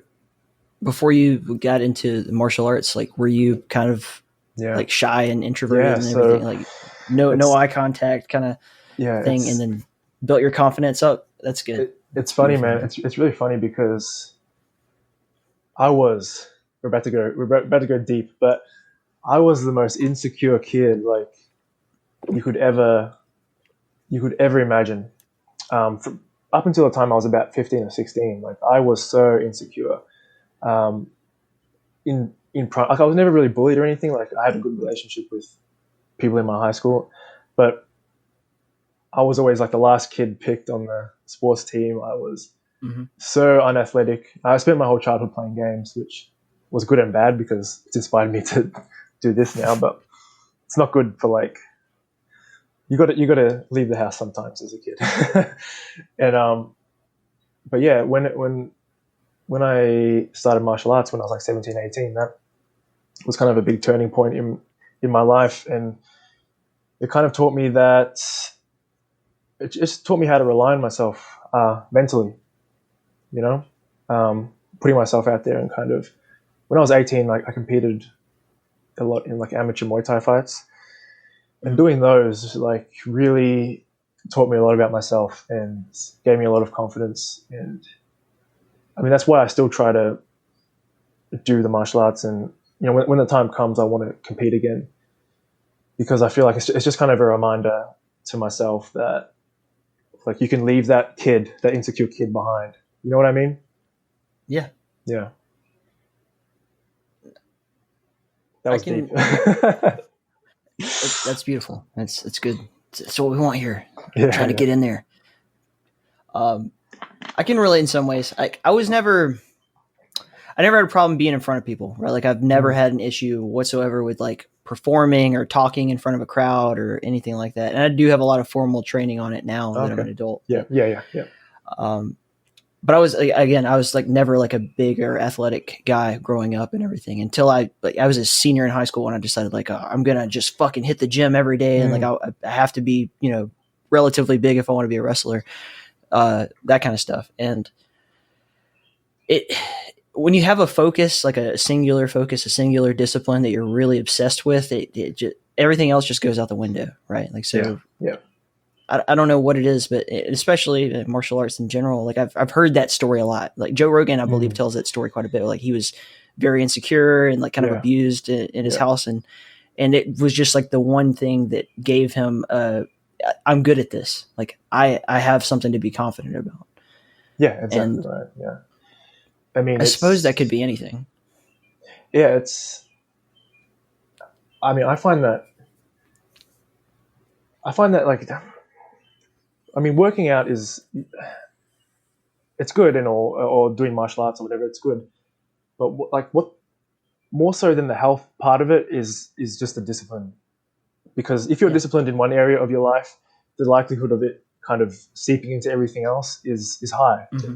You know, so that's, you know, getting in shape and being healthy, that's obviously important, but for me it's really just about the discipline, you know, because I know that if I go for a run today or whatever, if I go to the gym and I give it everything that I have, then I'm going to come back here when it's time to work on Conscript, and I'm also going to give that everything I have. It's kind of like a ripple effect, you know, in life. Yeah. Very simple things like just exercise and sleep are like the two biggest things that like keep me focused. So like I could sit here all night long and just try to work on something, and just if my brain isn't functioning fully, you know, at 100% capacity, I'm not going to get a lot done. But just little simple things like, okay, make sure you get the right amount of sleep, which I did not today. I woke up way early for this, but that's okay. And like going for a good run, getting a sweat, you know, getting a good shower, and I come back. Maybe that took up like an hour or so. But like when I sit down to work, I am in, and I get a lot more done that way. Oh yeah, 100%, man. It's like, I think it was Joe Rogan who said this, but if you could take the feeling that going for a run gives you in a pill, put it in a pill, yeah, like everyone would be on it. So like, especially as a game developer, or as someone who is spending a lot of time in front of a screen sitting down, I think it is so important to take care of your health as well, because you don't want to have back issues and things like that. So it's important to have a balance, you know. Yeah, I mean, I got to the point because my office, like I work in basically a desk job where I just kind of do a lot of sitting all day, and then I come home and like I had invented this whole small empire of computer shit that I do, and it's like I've got to do something that's not sit in front of a damn computer screen all day. So I just like built a garden in my backyard. I'm like anything that keeps me like outside and in the sunlight, whatever. I agree with you, man. Discipline, Jocko Willing, discipline equals freedom. Yeah, exactly right. That's how you. I love me some Jocko. I love him. Yeah, he's a special person, that guy. And David Goggins as well. It's another inspiration of mine.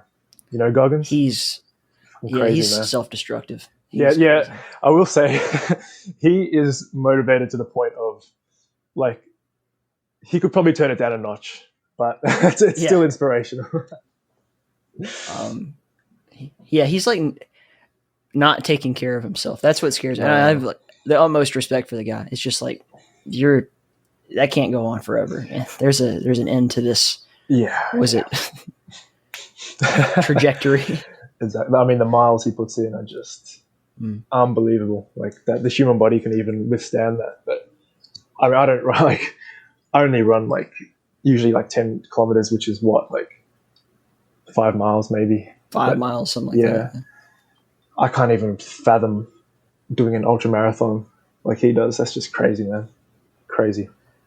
You see it a lot with fighters too, or wrestlers, anybody, like athletes will push themselves way, way further than they really should. So big, like a lot of fighters, like they stay in the game too long. 100%. Yeah. I don't know. I don't know how you like talk sense into someone who's driven like that. You really can't. They have to learn that lesson on their own. And hopefully not too much damage is done beforehand. Yeah. Well, the problem with fighters is that for the majority of them, because it has to be this way, it has to be your life, you know? So then when you essentially ask them to take their life away, they have nothing else to do. So I can understand like mentally where a lot of, because that's like a tale as old as time, really. It's the fighter that sticks around too long. It's since combat sports has existed, it's been a thing, you know, the guys who just stick around, and it's not good. It's not good. That's why when some fighters leave the game in their prime, like Khabib Nurmagomedov or George St. Pierre, it's really like admirable that they can just step back, you know, while they're still healthy and still and be okay with it. Yeah. It's a matter of like, where do you draw your pride from, I guess. I mean, if you've been really successful, a lot of people can say like, I've done good, I can hang my hat on that and walk away. Yeah. Some people feel like they still have something to prove, and I feel like that's a dangerous cycle. But it's, I mean, for sure. That's the analogy of fighting and everything. Like I know developers right now who are so focused on getting their art out there, and like that's all they do, that they neglect their health entirely. Like, I see. you've seen a lot the as well. pictures of, like it's just room full of like fast food bags and McDonald's trash wrappers. everywhere, and two computer screens hidden back there somewhere, and that's their cave, and they don't take care of their bodies at all. Like I've seen it like a lot. It's quite common. I see it a lot as well. And I mean, look, if it works for you, I'm a big believer in being healthy. That's all it is, really. Like I do think if your body is unhealthy, in turn your mind is going to become unhealthy, and then your work's going to suffer, whether you kind of consciously realize it or not. Yeah. All things in moderation, including moderation, man. If you want that pizza, say you have that pizza, but don't eat that pizza every day. That's exactly right. Exactly right. Yep. Yeah. And I'm so sorry to interrupt. This is I've got to feed my dog. He needs his medication at 2 p.m. I might just go. I'll be back in like 2 minutes. Is that all good? I'll hit the pause button. Yeah. All right, perfect. Sorry about that, man. I'll get another cup of coffee while I wait. All right, perfect. I'll be back in like 5 minutes. So we're live now. I can edit the transition if we need to. But one of the things that I find so fascinating about just what you're doing with the game in general, and the war aspect of it, is infinitely deep and so exploratory. And I think about how we're talking about health, right? Mm-hmm. And a lot of soldiers, you'll see them kind of. We're talking about fighters that can't walk away. Yeah. There's this culture kind of around warfare, and it's definitely changed in the past 30, 40 years of like, I want to die in battle. Like that's all they want to do. Like if you find something that you're good at, which may be killing people, or saving people's lives, whatever it is, and that's your calling. I mean, how do you walk away from that? And in America, we retire people are generally around, the 40 years old kind of area. If you joined when you were 18, 38, I mean, there's some people that become like careers longer than that, like, high ranking officers or like high ranking NCOs and everything. But I've seen people that will go do a tour in Afghanistan and come back and say it was the worst thing that ever happened to them. And then they're chasing that for the rest of their life. Yeah. Like I'm going to do it again and do it again and do it again. And then it gets to a point where like they've done, several deployments in the course of a few years, and they're like, fucked up, and a lot of them get through it. There's mental health is a lot better than it used to be, but they can't walk away from that thrill, moment. It's bizarre. It's almost like it's just kind of in human nature in a way, because obviously fighting in martial arts is a lot less extreme. It's not even on the same kind of plane, but there are parallels, but because it's obviously not life and death, it's a completely different thing. But there are a lot of parallels. Like once you experience that, it's, even though fighting, like training for a fight, for example, is pretty miserable. Like, I mean, especially in MMA, you have to cut weight, you have to diet for 2 months, you have to dehydrate yourself for the whole week before the fight. I know it's the same in like college wrestling, but training for a fight is pretty miserable, and most of the time the fight itself is going to be fucking miserable. If you're at let's just say the UFC as an example, that's the upper echelon. But if you're a UFC fighter, every fight's going to be hard. No fight's going to be easy. So the whole process is kind of miserable. And then obviously if you win, you get that high. And then I think a lot of guys just chase that for the rest of their life. And that's kind of the parallel that I can draw with fighting. But I'm sure it's probably something really like intrinsic within us, Yeah. It's everything worth doing is difficult. Yes, that's exactly right. Yeah. Making a game is not a fun experience for the most part. It's like a lot of just writing code or just trying to figure out how to do something, that kind of thing. I mean, it's making editing a podcast can be a fucking chore. You It's know, not fun, I've gotten yeah. a lot better at it over the course of the past few years, but it's all like very difficult. Running is difficult. Like Yeah, as you man. said earlier, the whole thing, like if you could take a pill that just gave you the high from running, people would take it every day. But Yeah. the process of running, 10 kilometers or whatever is fucking like, oh, this sucks the whole time. Yeah, the whole time. Yeah. People talk about the runner's high and like that. It's there to an extent, but it's still miserable. Like the pain is just, Yeah. I don't know, not your main focus at that point. I don't even feel like the pain goes away. It's just like I'm thinking about something else, or my mind, or I'm so focused on what I'm doing that I can't even feel the pain really.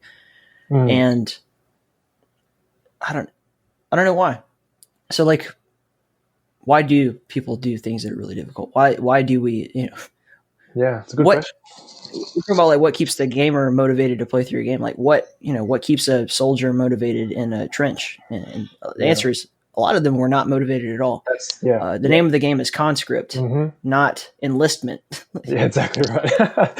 And that's part of the horror of it, really. That to bring it back to survival horror, it's like these kids were not. This wasn't their choice. Right. I mean, how many volunteers really were there? Not many. Not many at all. It was mainly conscripts, and man, it's like that's probably the scariest part of it all. Is that these kids didn't sign up for this, and that's what they had to go through. So, yeah, It's very terrifying. Like the American military is 100% voluntary now. I mean, I remember when I was probably like 19, and I was an electrician's apprentice, just job ahead. And there was this old man. We were doing some work on his house, and he was telling me like, he's a black guy, and this is in Alabama, so bear with me. There's some history to this, but in the 60s, he's telling me like he got in some trouble, like he was involved in some like criminal activity, and it was just not a good time in his life. And he went to court, and the judge said, "You have two choices. You can go to prison for 20 years, or you can go to Vietnam for 4." Wow. And he said, well, I guess I'll go to Vietnam. And at that time in the military, black dudes were only allowed to do basically a few different jobs. Like you couldn't have all this same job. This is really fucked up, but so his jobs were either infantry or mortarman, and he chose mortarman. So that whole experience for him, like, was just, and he was pretty okay when I talked to him. He had a lot of time to deal with this, but I mean, can you even imagine? And in the case of the French in World War One, it was essentially like either you're going to fight or you're going to die either way, or everyone you know is going to die. Like they're going to take away your entire country and turn the world into a fucking very different place. So, I mean, I'm sure that's a strong motivator, but when you're stuck in a trench for months and you have trench foot and everyone around you is dying and you can't find your brother in the case of Louis and Pierre, sorry, Andre and Pierre. Yep. Louis was the real guy you said earlier, but yeah, that's right. Yeah. Louis Barthas. Yeah. It's like that's a crazy to choose prison or Vietnam. I don't know what would be worse, really. Definitely Vietnam. I would say yeah. What was I going to say? I had a thought, but it's left me. Sorry. I had a really deep thought, and it's just gone. I can't imagine being presented with that option in any case. And if you don't have an option, if you're conscripted into your military, I mean, we still see that today. Like Finland still does it. Does Australia have like anything like that? No, there's nothing like that here. So it's all wrong. So like a lot of countries in Europe still have conscripted military service, and it's more like a National Guard type of thing than it is like a like you're going to be a career military guy or do 4 years. It's like go do 6 months basic training, get your in case something happens again. Like I'm sure that the Finns are. In case the Russians just decide to invade us and we have to get on our skis again. Yeah.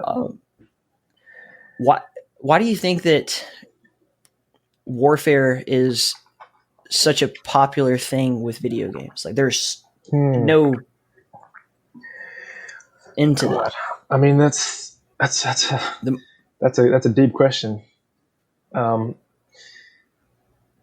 It's kind of going back to what we were talking about before. It's like there's got to be something intrinsic within us that just is attracted to it. I suppose that's why we as a species have fought so many wars. It's because it's intrinsic, I guess. And that's a good question. That's a really good question. Because the thing is, it's you're right. How popular is warfare in media? And when you actually think about what it involves, and I guess that, to bring it back to Conscript, that's kind of part of my mission, I guess, is to shed light on the fact that it wasn't a Hollywood movie, you know? Right. It wasn't. It's not Call of Duty. Yeah, it's not Call of Duty. Yeah. It's just fucked up. It was really fucked up, you know? So hopefully I can accomplish that. Yeah, I think you are, man. Like I saw the game. I was like, that looks really cool. And then I played the demo like 2 or 3 times, like with friends in Discord, kind of watching and just bouncing ideas off and back and forth. But it was funny because like I talk about specifically World War One a lot because it's just one of my favorite things in history. I keep saying favorite. That just sounds wrong. Yeah, we know what you mean. But my friends immediately were like, "Oh man, that's so like," because they knew how fascinating this was to me. And you made like exactly. I have Resident Evil tattooed on my arm. Like I like survival horror games. I like pixel art. I like World War One. Let's go. This is the best fucking thing. Actually, I got a bone to pick with you because I messaged you a long time ago. Like, you know what? Hey, would you want to do the show? I saw that after the second time you'd reached out, because I'll tell you what. Yeah. First of all, I apologize for that, but I try to stay away from Twitter as much as I can. Okay. If just for anyone out there, if you want to contact me, like it's best to just email me, because I guess this is another conversation we would have, but I try to stay away from social media in general as much as I can. Not just, I try to engage with my audience as much as I can, but even in my personal life, like I have a Facebook, but I don't really check it. I try to have as minimal social media as I can, just in general, because I know how destructive it can be for your mental health. So Twitter DMs is usually not the best place to reach me. Just for anyone who's listening to this and might want to reach me, you can jump in a Discord or you can email me, and that's probably where I'm more likely to respond. January 27th, I messaged you on Discord. The first time? Yeah. Yeah, you son of a bitch. I'm sorry. No, it's cool. But yeah, I'm really thankful to Ted for kind of hooking this up, because I was talking to him. I think we were watching movies or some shit in the Dread XP Discord, and I was just like, man, that Conscript game is so cool. Do you know that guy? And he's just like, oh, you mean, JD? Oh, I'll hit him up. Like, cool, yeah. No, it's so cool. That's cool. It's good that we got to do it. I think that was also just a crazy, because there's times, obviously as a one-man team, there's just times, because if I want to finish this game, you have to set deadlines. Obviously, you have to set milestones, and I think there was something that I was working towards around that time where it was just kind of a crazy time. But we're here now. I never blame people for not wanting to do interviews, other than like, I mean, I have the obvious instinct of like, you should put yourself out there and market yourself and try to do that kind of thing. But I genuinely like actually don't get insulted when people are just like, nope, not interested, or like just ignore it, because I'm like, well, you're probably really busy. I would say that, so you mentioned like social media and the destructiveness and everything, and I would also say that it is important to like keep fans engaged in some way. You have the Discord, and that's a good way to do it, but to constantly be like trying to let people know that this thing exists is definitely important. I struggle with that too, because I hate Twitter. Twitter's bad, isn't it? Absolutely despise it. It's really bad. When I started trying to figure out like, how can I reach more people for In the Keep, I'm like, well, we should at least have some kind of front facing thing. So mostly if someone reaches out, I'll try to like get back to them and like be friendly and message, or but the big thing is like making sure every podcast is published on there, and hit as many people as I can, because I'm not doing a service to you as the developer if I'm not showing your interview to people, right? Yeah, otherwise you're just wasting your time. Yeah, I mean, with Twitter, it's like, yeah, it's especially for a game dev. I mean, Twitter isn't actually the most. It's not as important as you would think in terms of like wishlist conversions in the end. Twitter's kind of the top of the funnel that you have someone and you kind of want to funnel them down into like your Discord and to actually become part of the community, and then eventually to wishlist, obviously. Personal connection. Yeah, but it is still very important to post on Twitter. I've tried to do it as regularly as I can, but sometimes, like the past month, I was pretty inactive because it was just sometimes you just have nothing to show. Like sometimes, like I spent a month, or not a month, but probably 2-3 weeks, just on AI, just like I was saying, I think at the beginning, just reprogramming the AI, and that takes so much planning and so much work. So I spent, and you can't. It's not really something that you can like. It's pretty boring when you're like figuring out how enemies are going to find a path to the player, and what happens if two enemies are stuck in the same spot, or if one can't find the player. Like, it's not really. It's kind of hard to show that on Twitter. So the past month I was pretty inactive, but when I do post, I try to stick around because a post will have a life of like maybe 24 hours or like 48 hours. I'll stick around for that 48 hours, like respond to people, thank them or talk to them, and then I kind of just will leave. Like, I don't kind of want to stick around on Twitter longer than I have to because it just kind of makes you depressed. But yeah. I enjoy seeing what people are working on. I don't like seeing people vent their personal crap on Twitter. That's what it is. That's what it is. Yeah, exactly right. It's like if you're posting like a sick screenshot or like like I made this new 3D model or like look at the perfect positive things. Like I like all that stuff. I do not like seeing like someone just be like thirsty for compliments or like encouragement. Yes. I can relate to that. Yeah, and I respect the fact that they're not getting that somewhere else, so they need it or whatever. But it's just like this is not what I want to spend my day looking at. Me too, man. Me too.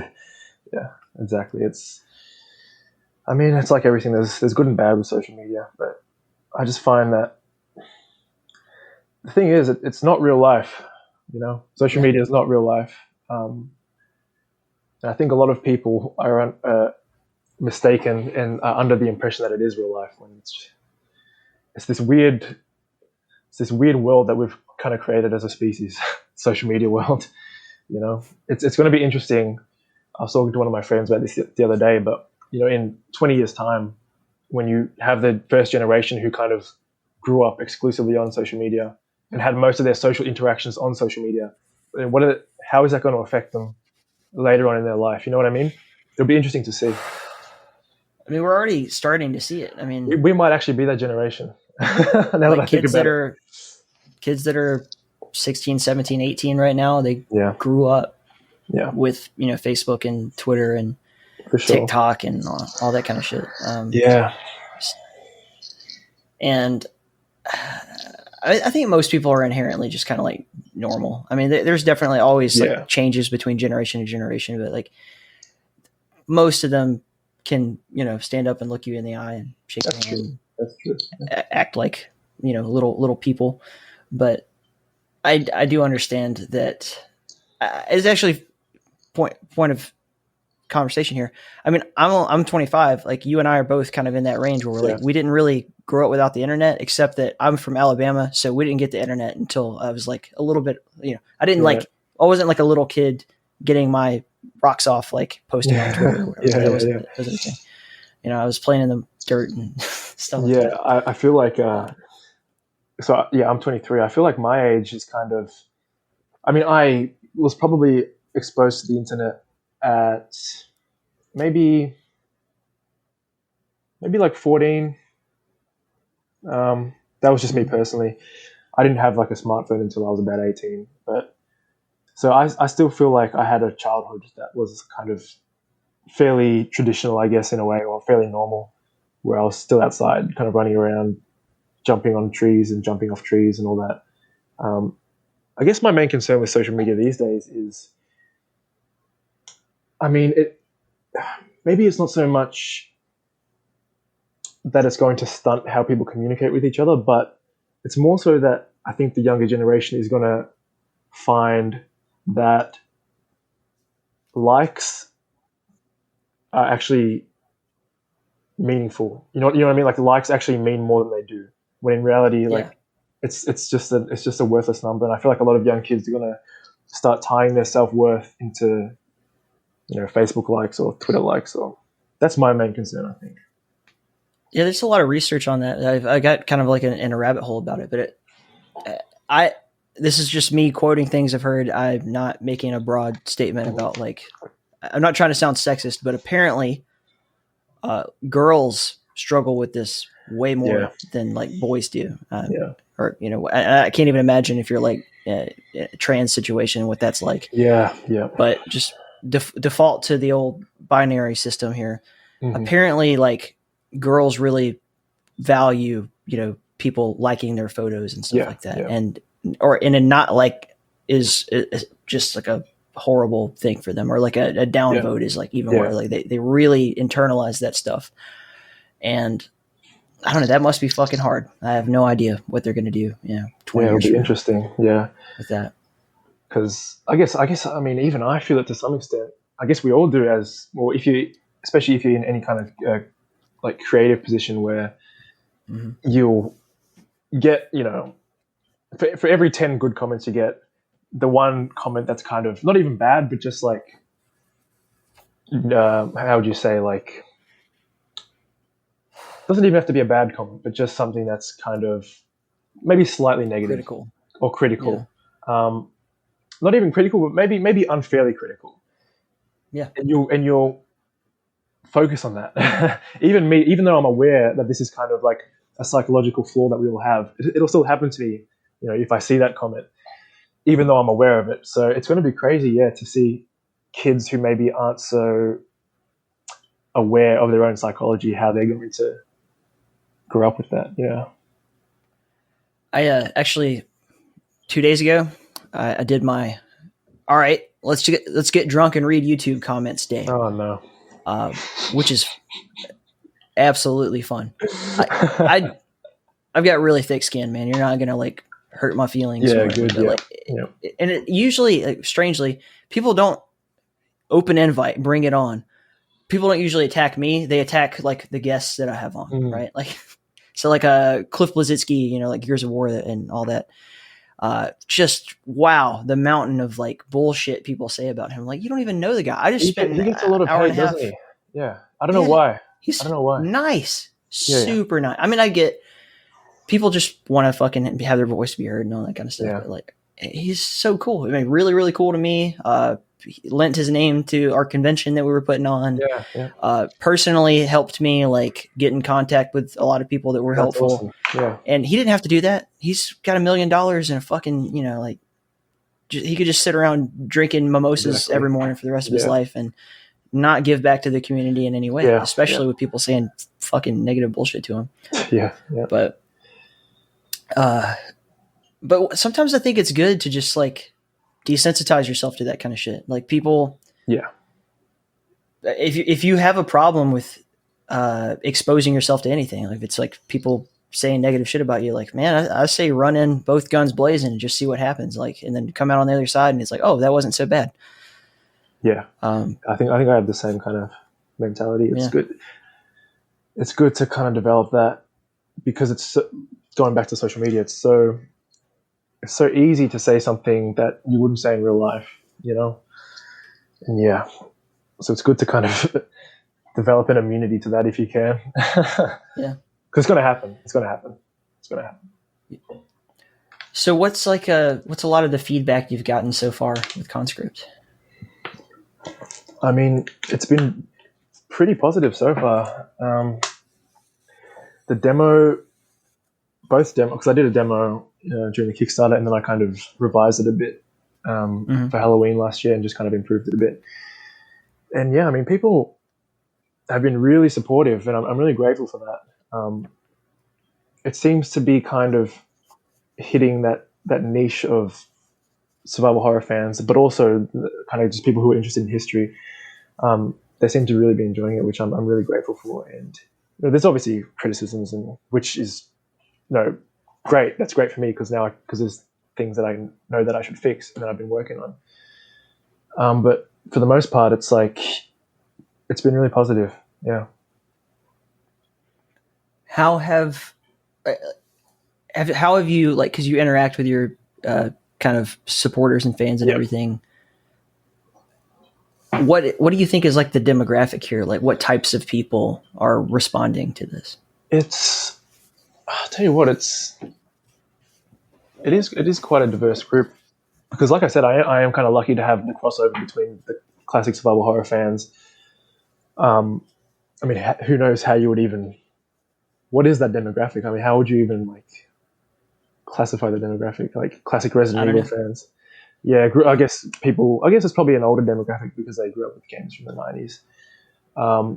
Then I also have just people who are interested in history, really.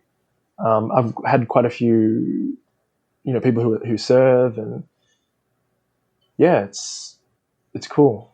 It's really cool to have that crossover. Yeah.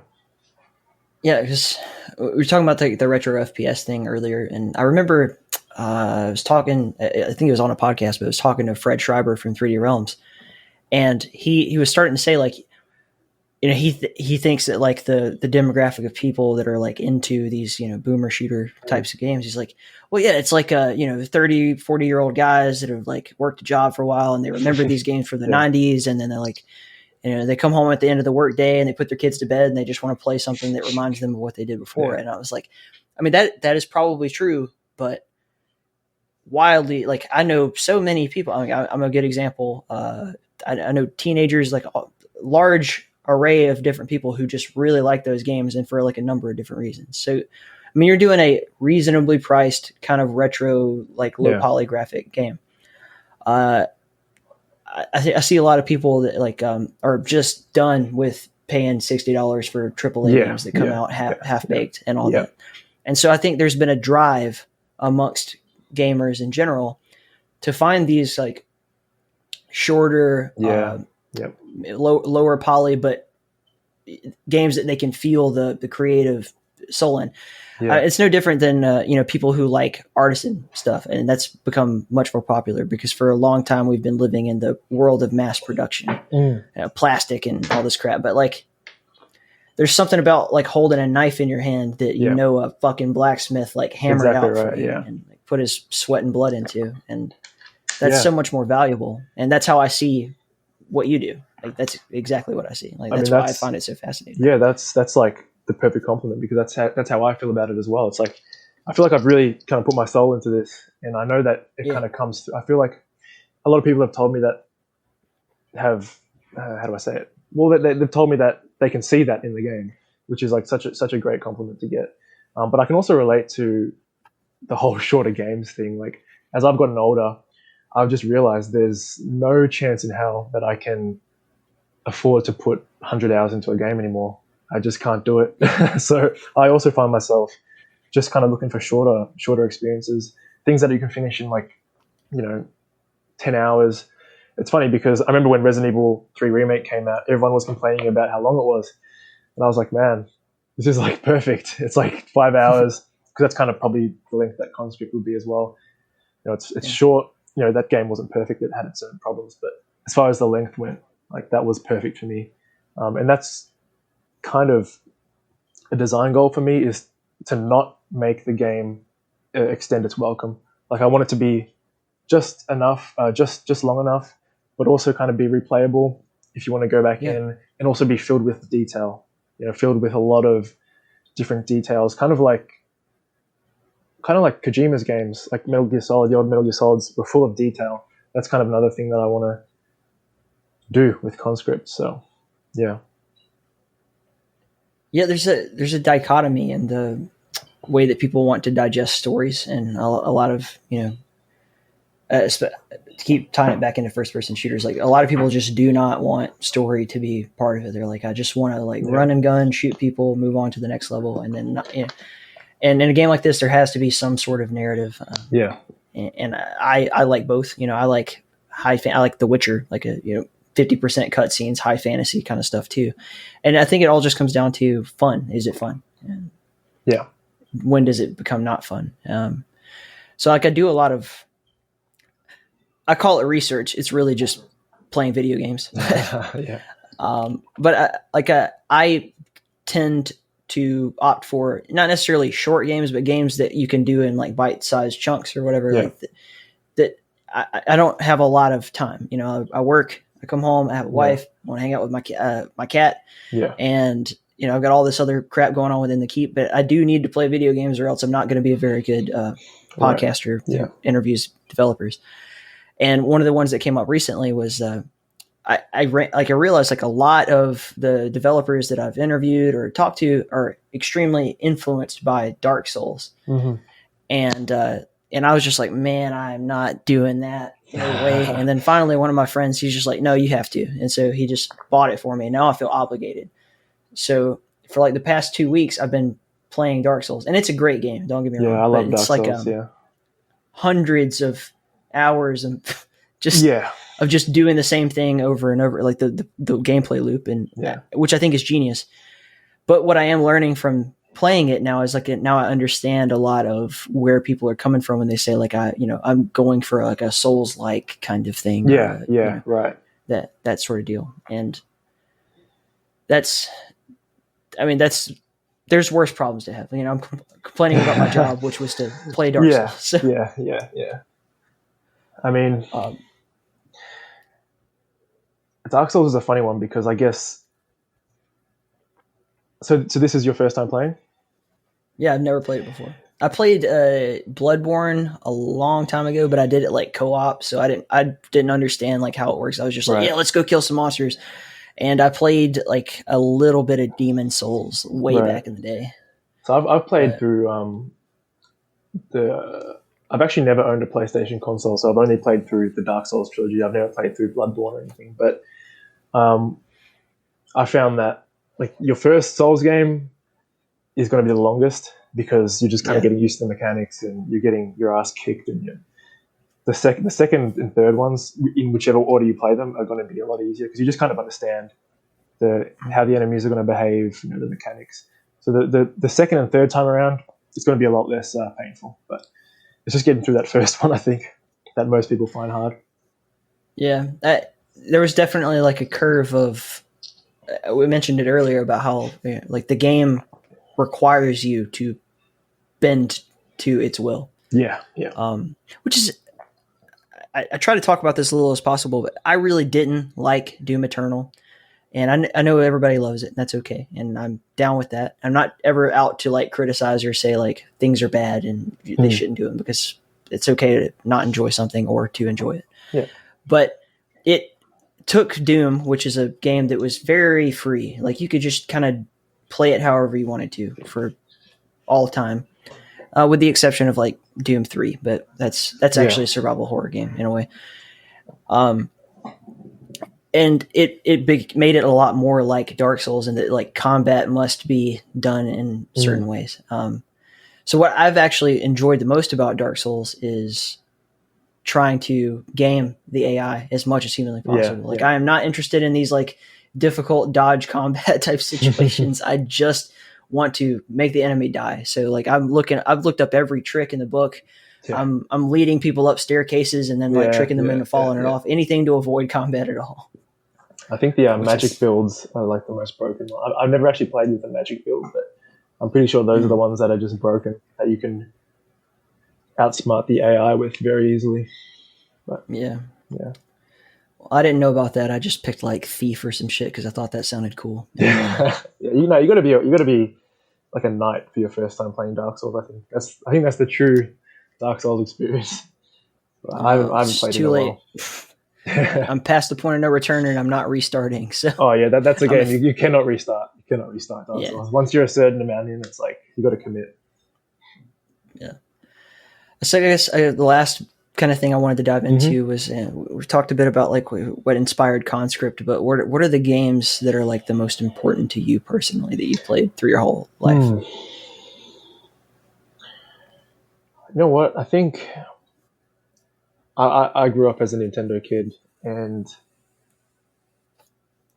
pretty generic answers, but it's the Ocarina of Times. It's the Mario 64s. I was lucky because I grew up with. I'm an only child, but I grew up with my older cousin, and he's 20. He was born in 1993, so I ended up playing a lot of what he had, which was Nintendo 64 at the time. So I kind of feel like I've grown up with games before my time a little bit. I grew up with a lot of Nintendo 64, and funnily enough, when the Wii came out, I actually have a lot of nostalgia for like Super Nintendo games from the Wii's Virtual Console.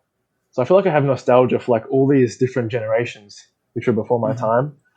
So like for me, the most important games are just like the classics. It's A Link to the Past, it's Ocarina of Time, it's Mario 64.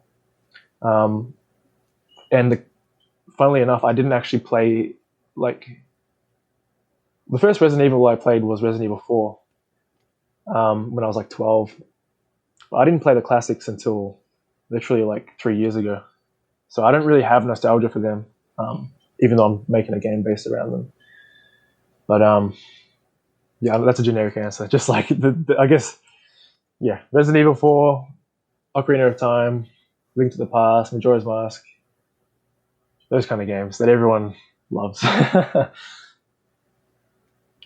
I can definitely agree. Like Ocarina of Time is still to this day like just so perfect. It's infinitely fascinating. It never gets old, and it I mean our age group, our generation, like that was the game. Like, and I'm trying to think like are there any like early alternatives, because it is like you never owned a PlayStation console ever? Never. So how did you play Resident Evil and all this stuff? PC like releases later? Or? So I played Resident Evil 4 on the Wii. Actually, I played Resident Evil 2 and 3 on the GameCube a few years ago. That's how I played those. And I played the first original Resident Evil on the DS. Do you remember the DS version of the original Resident Evil? Yeah, I played that. So yeah, I've somehow avoided having a PlayStation for my whole life. So it's amazing. Yeah, that's kind of where the survival horror was born too. Yeah. It's good that you found another route into it. Yeah, for sure.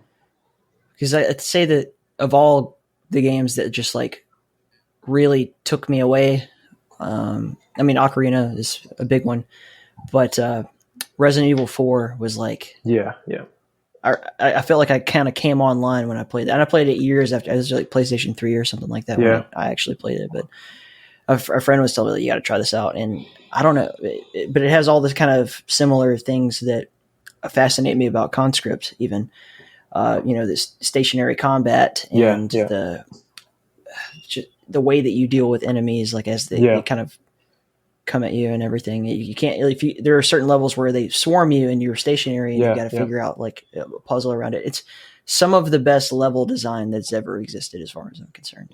Man, Resident Evil 4 it's like perfect. To me it's like, it's just one of the most perfect games. Like, and it's pretty long as well, but it is somehow entertaining. I've actually been playing it recently again, because as I was reprogramming the AI in Conscript, like I said, I wanted to make it so that it was more balanced in group encounters. So I'm like, well, a good game to study for that would be Resident Evil 4. So I kind of studied how, in like the village encounter, how the different enemies, because you'll notice in that game that there's a big swarm, but a lot of the enemies in the swarm actually hang back. They don't actually all swarm you at once. It's very balanced in that way, where literally only one enemy out of the swarm will come up to you at a time. So I kind of studied that for a few weeks, and that's how I've been rebalancing the combat in Conscript, is taking notes straight from how those groups react in Resident Evil 4. Some will hang back, some will come forward. If it's a projectile enemy, they'll kind of hang at a distance. Yeah, man, that game I love it.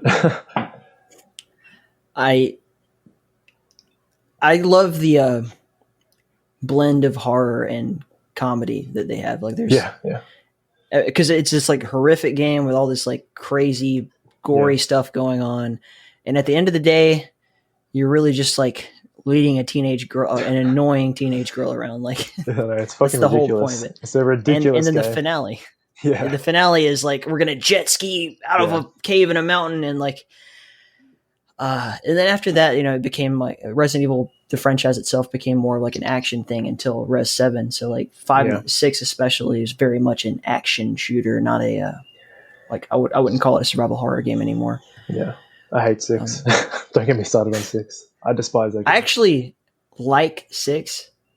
I keep sticking my foot in my mouth because like I was so critical of Doom, but like I like 6 as a game. I just don't like it as a Resident Evil game kind of thing.